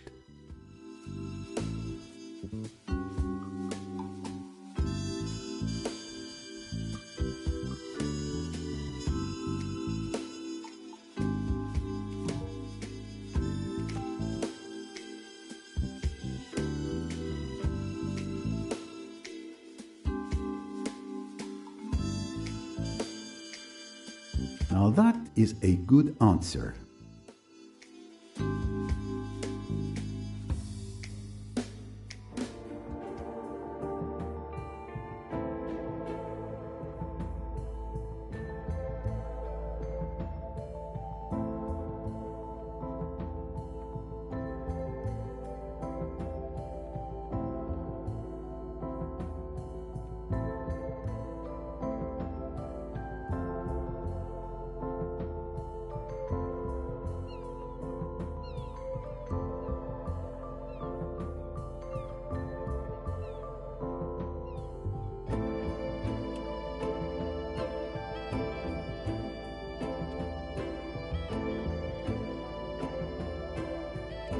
You are hiding a peculiar photograph in your sewing machine. A picture of Mrs. Doyle's necklace, accompanied by an estimate of its value on the back. Well, you are quite a little snooper. What conclusion do you make from this exciting discovery? That you intended to steal Lynette Doyle's necklace, perhaps. Unfortunately, the truth is not nearly so exciting. Who do you think gave me that photograph? Madame Doyle herself. She feared someone might indeed try to steal it. I was to take the photograph to the jeweler who crafted it to make a cheap duplicate when we returned to London. Your explanation begs more questions than it answers. I believe I will leave this matter unresolved. For now.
That's my personal bottle. Well, an experiment is necessary to find out if it's been drugged. I must find a way of making sure there was sleeping powder in my wine. And I have only the equipment around me, so it's not going to be easy. But if it were easy, anyone could do it.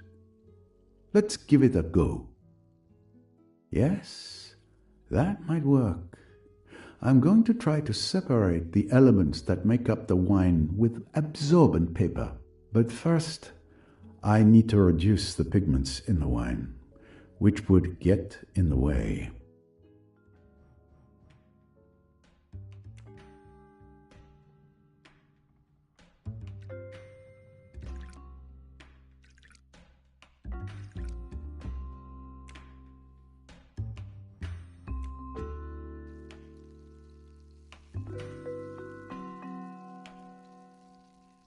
Yes, that's the right solution.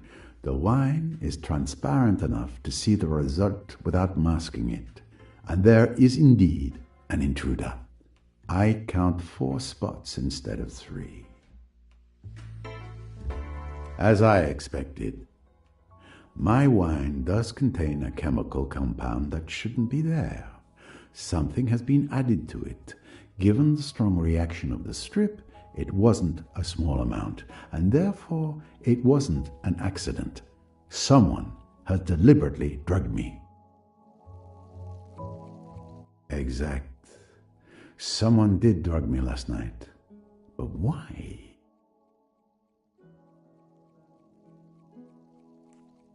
It's logical.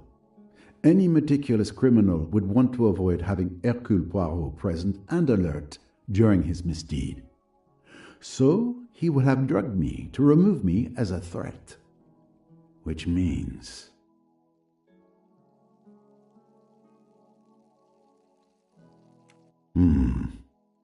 This clue proves that the crime was carefully premeditated. The fact that my bottle had been drugged before the murder, possibly several hours before, proves that the killer had as long as an hour or more before removing me as a danger. I think I understand how the murder happened. I should present my findings to Miss Royce.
Enjoying the sunshine, miss? It would be a crime not to, would it not, on such a beautiful day? It's more the tranquility of the place that drew me here. I understand. Don't worry, this will only take a moment.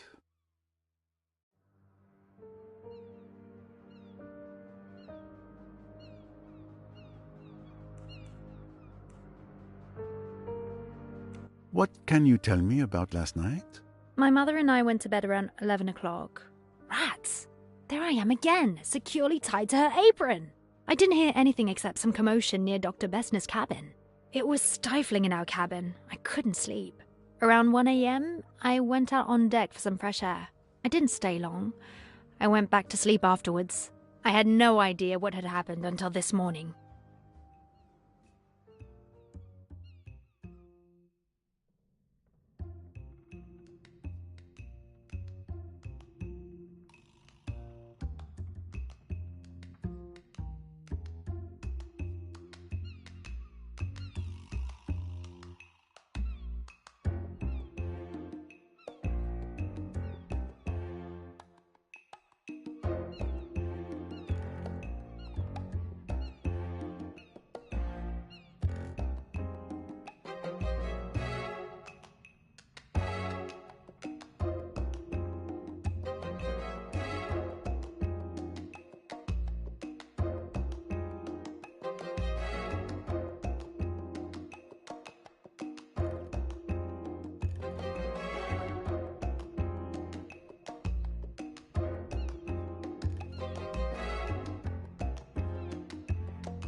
Are you absolutely sure you were just taking a walk? What do you mean? Of course I'm sure.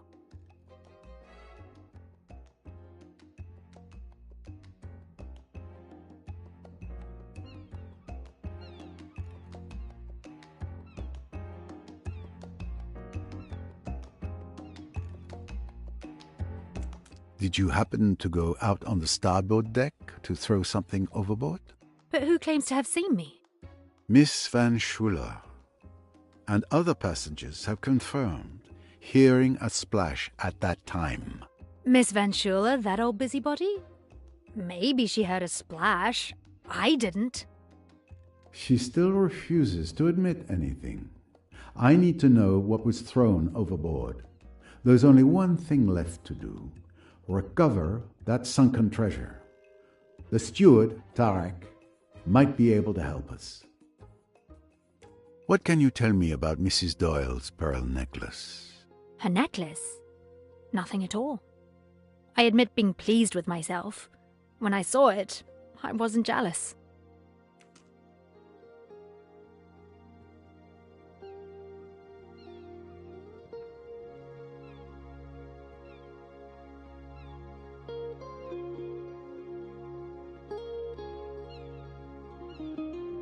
Excuse me.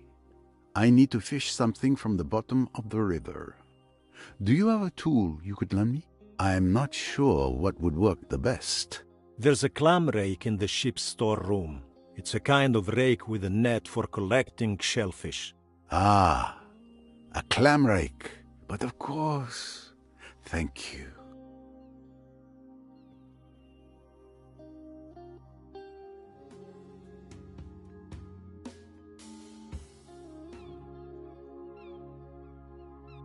We have made progress in our investigation, but a significant problem remains.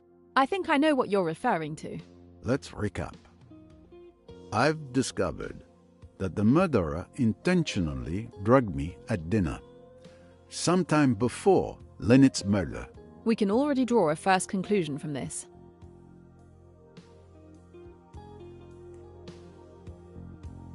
The crime was premeditated.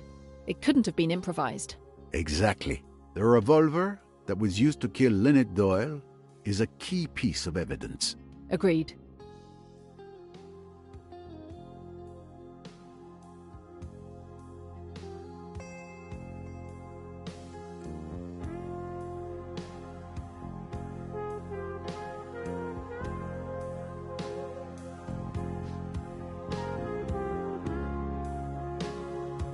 It's the same gun that wounded Simon Doyle. Indeed. The weapon that killed Lynette and Jackie's weapon, which disappeared from the lounge, are both .22 caliber, and most likely the same weapon.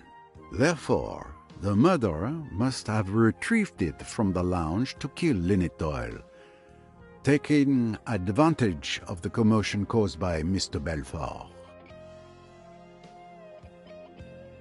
Yes, it would appear only one person could have committed Lynette's murder.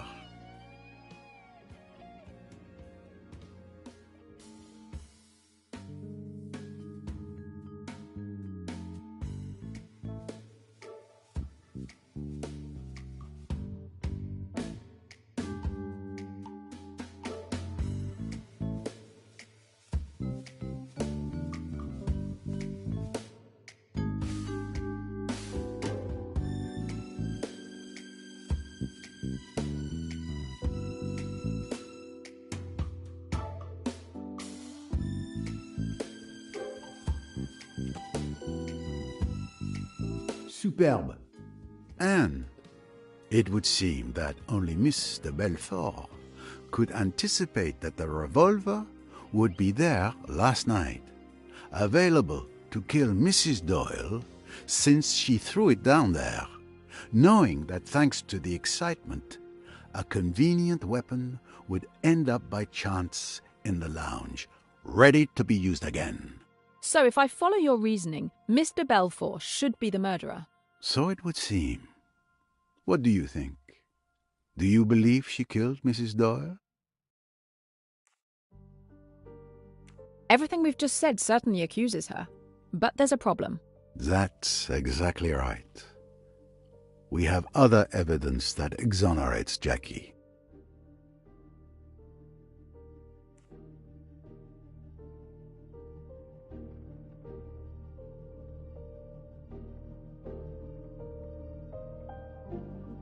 Yes, you're right. She simply was never alone all evening. Yes. If we trace the sequence of events.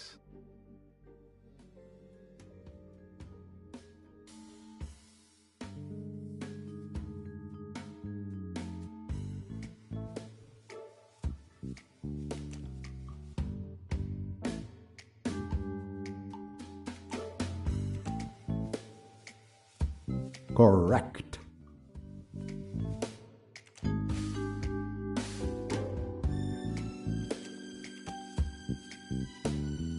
That's it.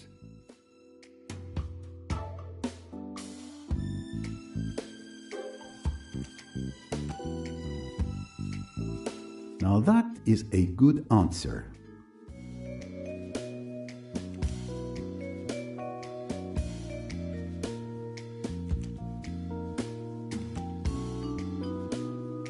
Score 1 for the forces of good.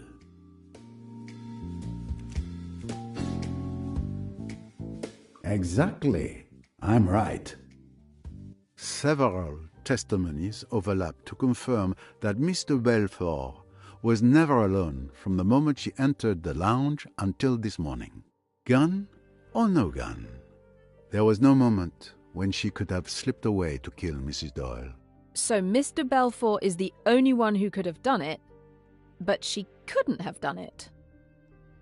Did I say that out loud? Mademoiselle, Poirot does not believe in flying guns with minds of their own. We are being led astray. But we will unravel this thick mystery. I'm convinced of it. There is still much we don't know. The investigation must continue.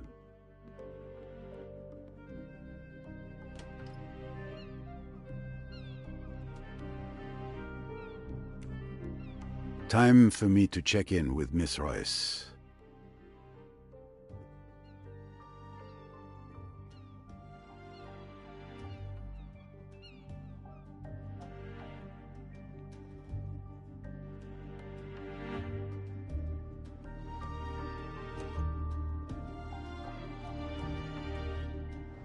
This must be the clam rake that the steward Tarek mentioned. With this, I should be able to recover whatever Miss Otterbourne threw into the water.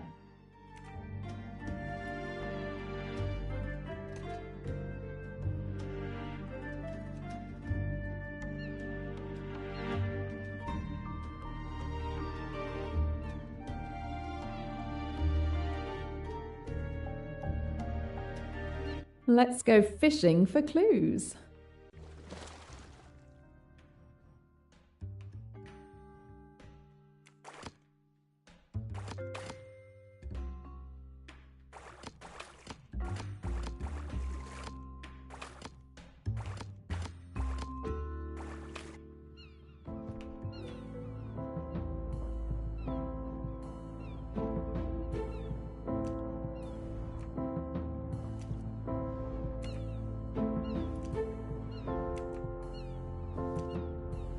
Now this is more interesting. Looks like the fishing was good. And the stamp on the bag reads Karnak. This bag came from the boat. Now we need to find out where the bottles came from.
These traces seem to match the bottles fished out.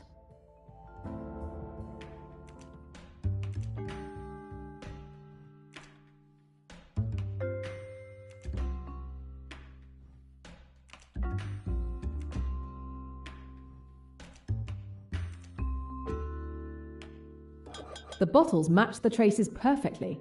It can't be a coincidence. The recovered bottles belong to either Salome or Rosalie Otterbourne.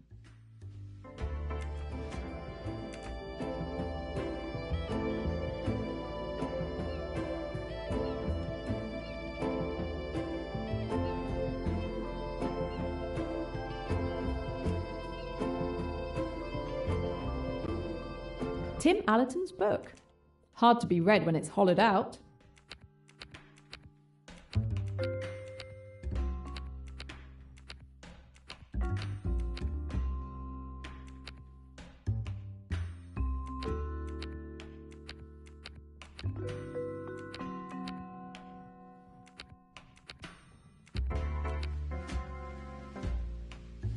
There you go.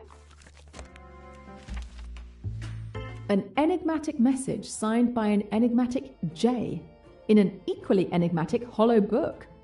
I wonder if the enigmatic Mr. Poirot might have an idea of who this J could be.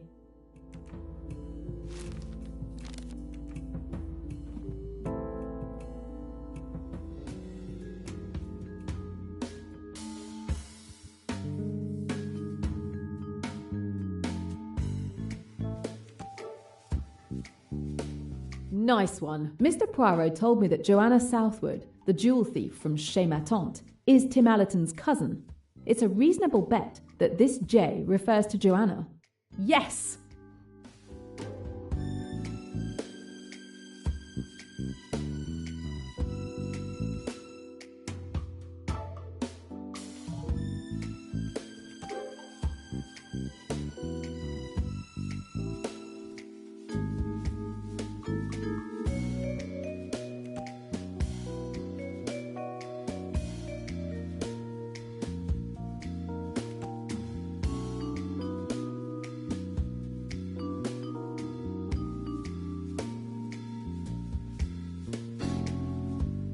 This must be the right solution.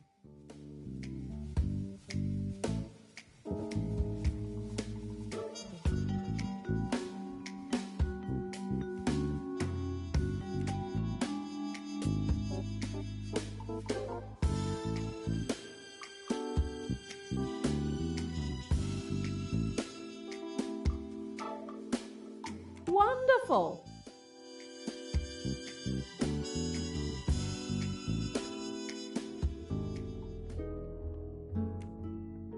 Let's see what Mr. Poirot has discovered.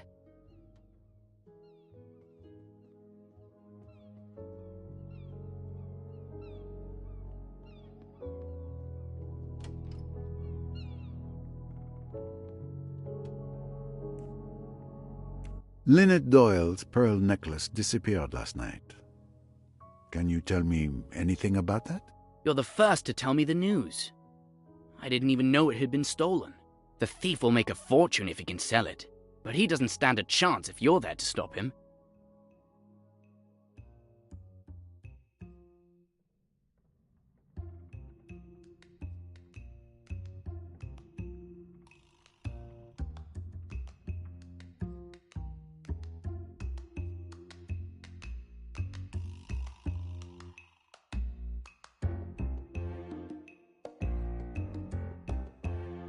Oh, really? You didn't know it had been stolen? No. Why?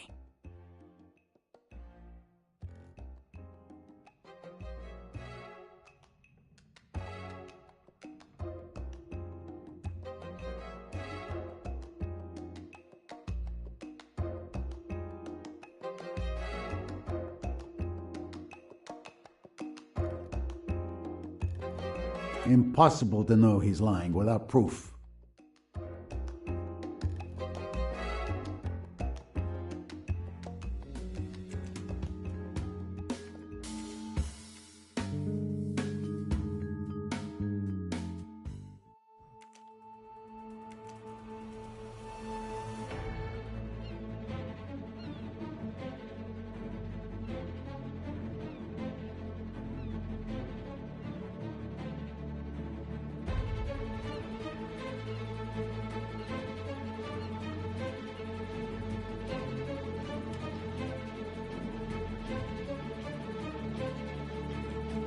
We found a message signed J in a hollow book. We also found a J traced in blood on Lynette Doyle's wall. A coincidence, perhaps? If you think I killed Lynette, you're nuts. But, well, okay. The J in the message is for Joanna Southwood. Joanna is my cousin. You know her, right? She told me you met her at Chez Ma Tante, the night that fool's wedding proposal backfired. Yes, she was the engagement ring's thief. Who saved Lynette from a disastrous marriage. Given the recent circumstances, we can say an even more disastrous marriage has occurred. But, very well. It is your cousin who sends mysterious messages in hollow books? Yes. We've done it since we were kids. There's no harm in it. We'll leave it like that then, for the moment. Lynette Doyle's pearl necklace disappeared last night. Can you tell me anything about that? You're the first to tell me the news. I didn't even know it had been stolen. The thief will make a fortune if he can sell it, but he doesn't stand a chance if you're there to stop him.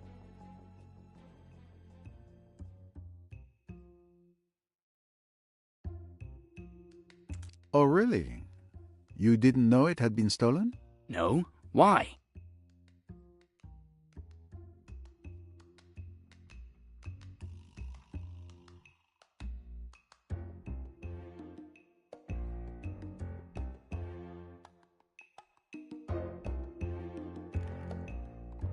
I know there was a fake necklace in the hollow book that was sent to you.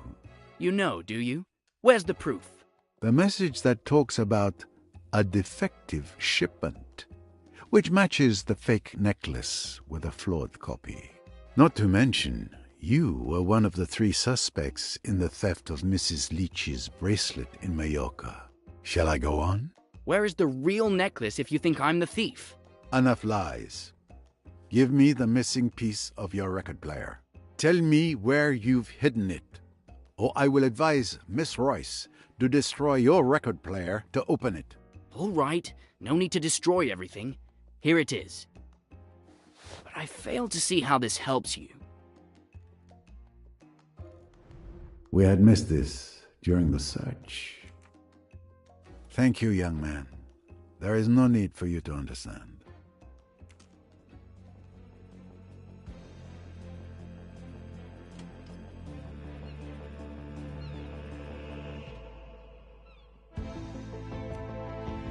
I should find Mademoiselle Royce.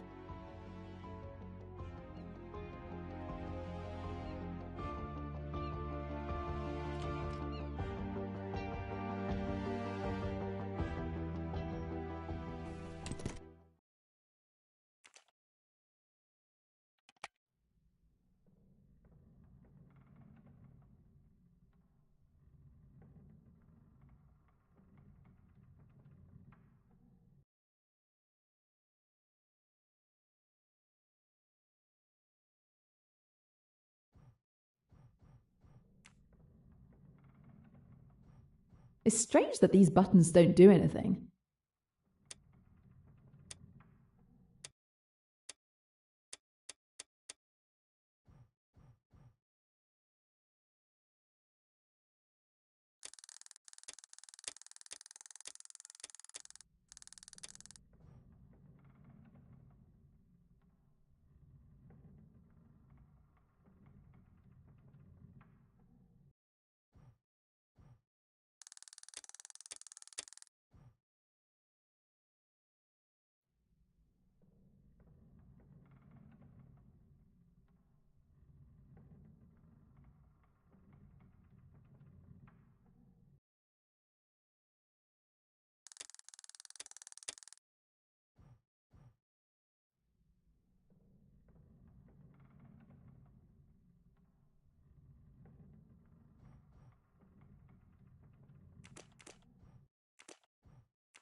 Bingo! There it is at last. The pearl necklace. So Tim Allerton is the thief. But is he also the murderer? There are still plenty of possibilities to explore. We need to keep investigating.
Miss Royce, I was looking for you.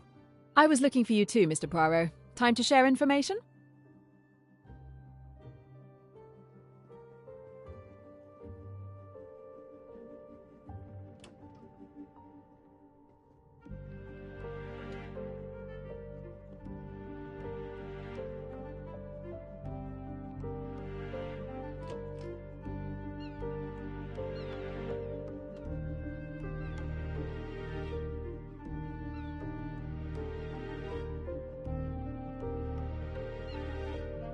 We retrieved bottles of alcohol from the spot where you threw the bag.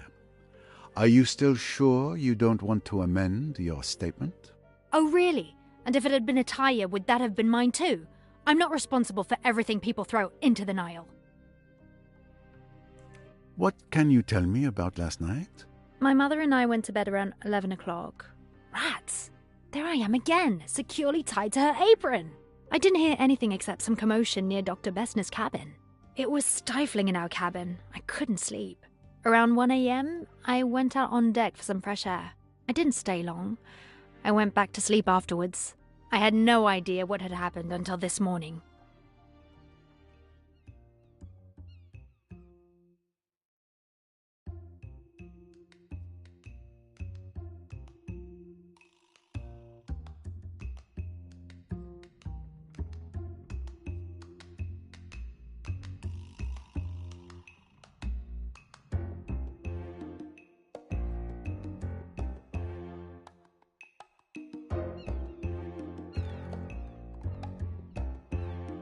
Please. I know what you've done. What do you mean?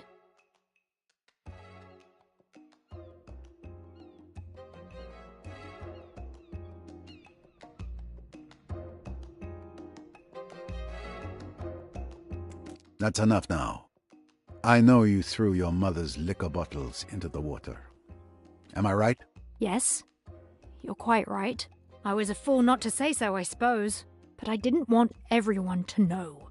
It would go all over the boat, and it seemed so silly. I mean, that I... So silly that you should be suspected of committing a murder? I've tried so hard to keep everyone from knowing. It isn't really her fault. She got discouraged. Her books didn't sell anymore. People are tired of all that cheap sex stuff. It hurt her. It hurt her dreadfully. And so she began to drink. For a long time, I didn't know why she was so weird. Then, when I found out, I tried to stop it. She'd be all right for a bit. And then suddenly, she'd start and there would be dreadful quarrels and rows with people. It was awful. I had always to be on the watch, to get her away. And then she began to dislike me for it. She's turned right against me. I think she almost hates me sometimes. Pauvre petite. Don't be sorry for me. Don't be kind. It's easier if you're not.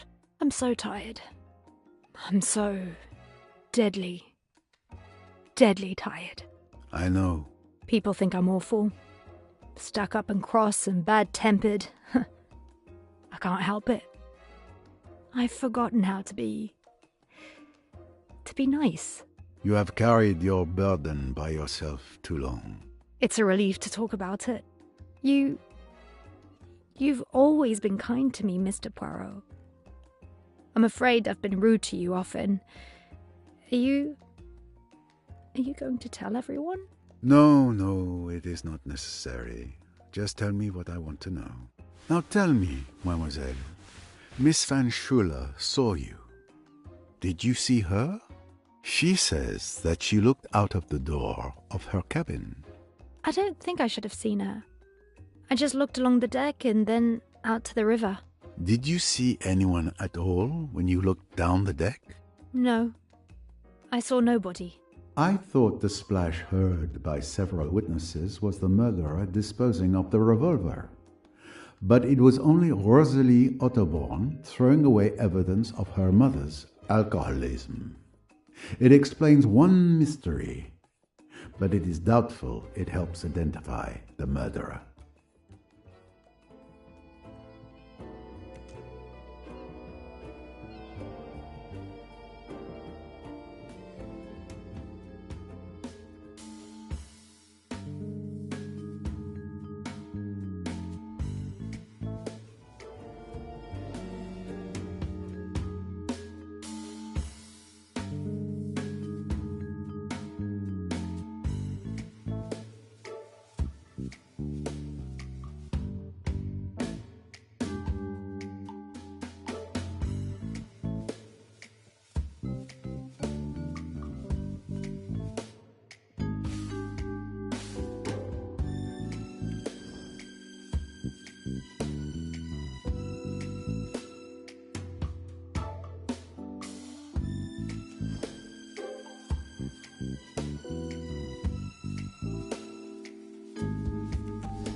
Certain pieces of the puzzle are now in place.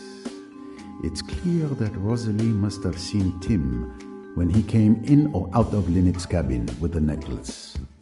I must confront him.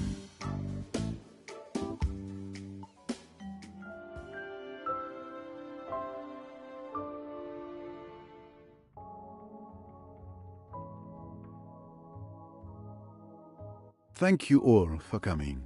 Anything I can do? In a sense, perhaps, what I really require is for you to listen. Certainly. I'm the world's best listener. Can be relied on to say ooh at the right moments. That is very satisfactory. Ooh would be very expressive. Eh bien, let us begin. We found Lynette Doyle's real pearl necklace in your cabin. There's no doubt. You are the thief. I suspected you had found the necklace, seeing as you allowed everyone to return to their cabins. Let me continue. During my investigation with Mrs. Leach, the victim's bracelet was also stolen and replaced with a fake. You were one of my 3 suspects. So, given the circumstance,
certain pieces of the puzzle are now in place.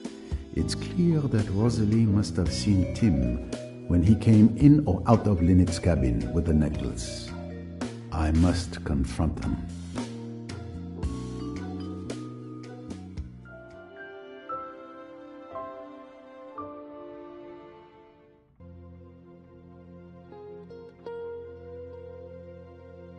Thank you all for coming.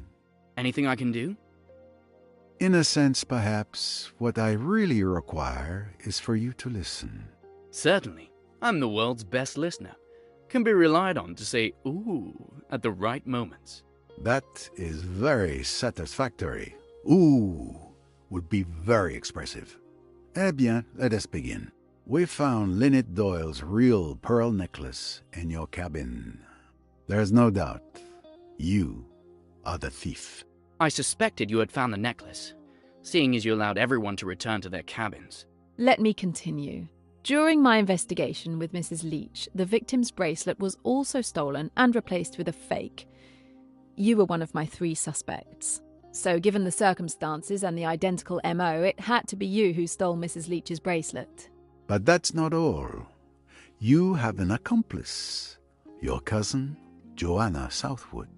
She identifies the jewelry to be stolen at social events, has a fake made, and sends it to you in a hollow book, which is never suspected by customs. Your cousin was a good friend of Lynette Doyle, so it was easy for her to identify and perhaps even borrow the famous pearl necklace. so it could be duplicated. You are the one who handles swapping the real for the fake jewellery. Your plan was perfect because you could prove you didn't know the victim or the existence of the jewellery. You win.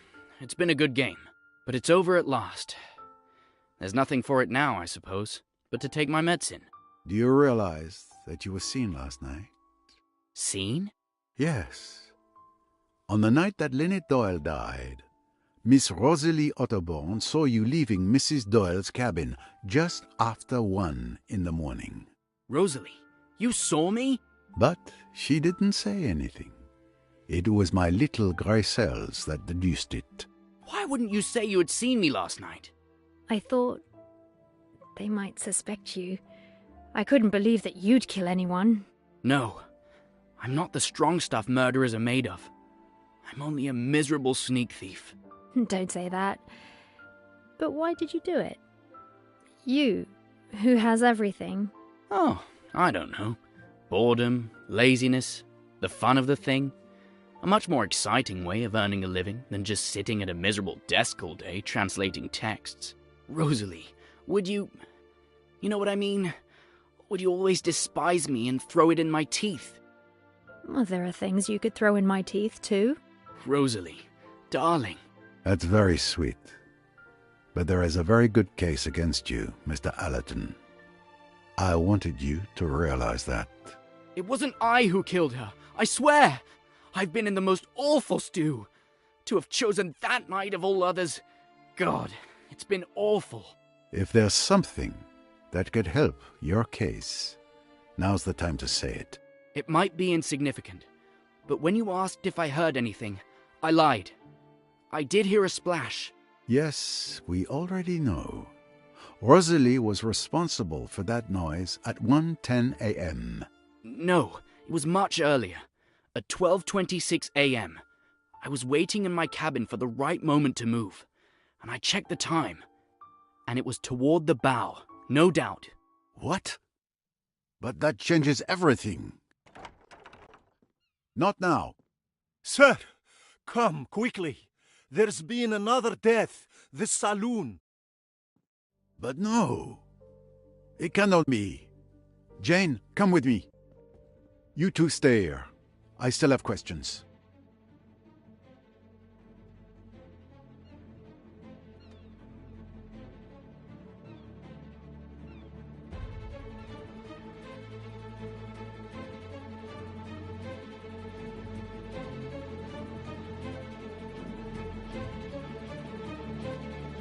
This is horrible. I don't understand. She was reading there just 10 minutes ago. I stepped out and when I came back I found her like this. Step away from the body. Touch nothing. I need to inspect.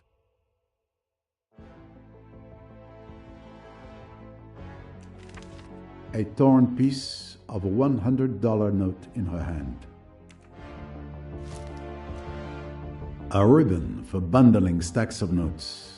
There must have been $10,000 here at least, but the money is missing.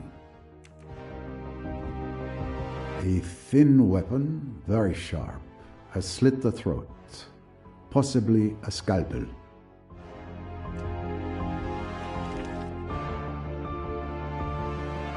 A telegram used as a bookmark.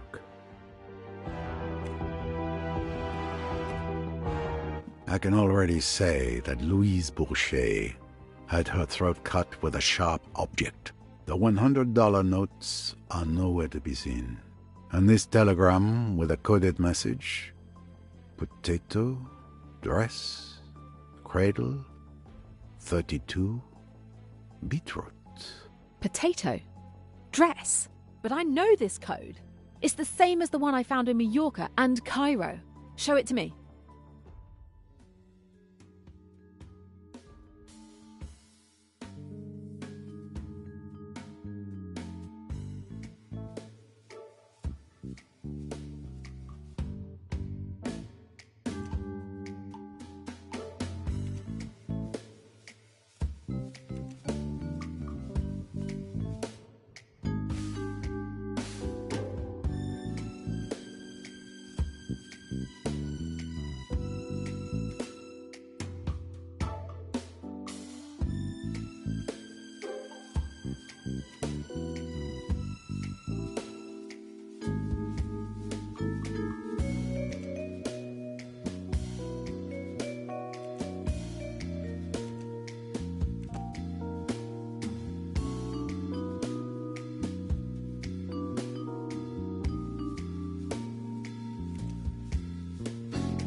Here is the message. A prisoner escaped from Cairo on February 21st. Cairo has been busted. Cancel the transaction at Abu Simbel on February 22nd. Return to Cairo via Karnak, then to New York. Attention, surveillance should be increased. Should we send men? The prisoner is me, and the package is crates of smuggled weapons. So this telegram was clearly intended for the killer I'm looking for. Louise Bourget could be Emmy's killer. No, I understand how you could come to that conclusion. But this telegram was not intended for Louise Bourget. It was for someone else.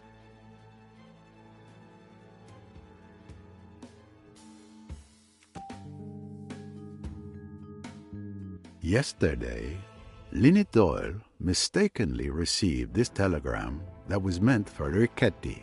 When she returned it to him, he was furious that she had read it by mistake. Now, I understand why. Riquetti is your man. Where's Riquetti? He was right there. He's gone.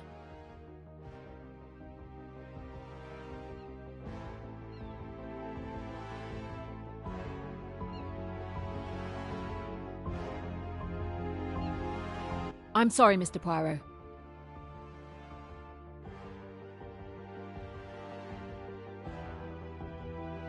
Of course. Miss Royce, good luck.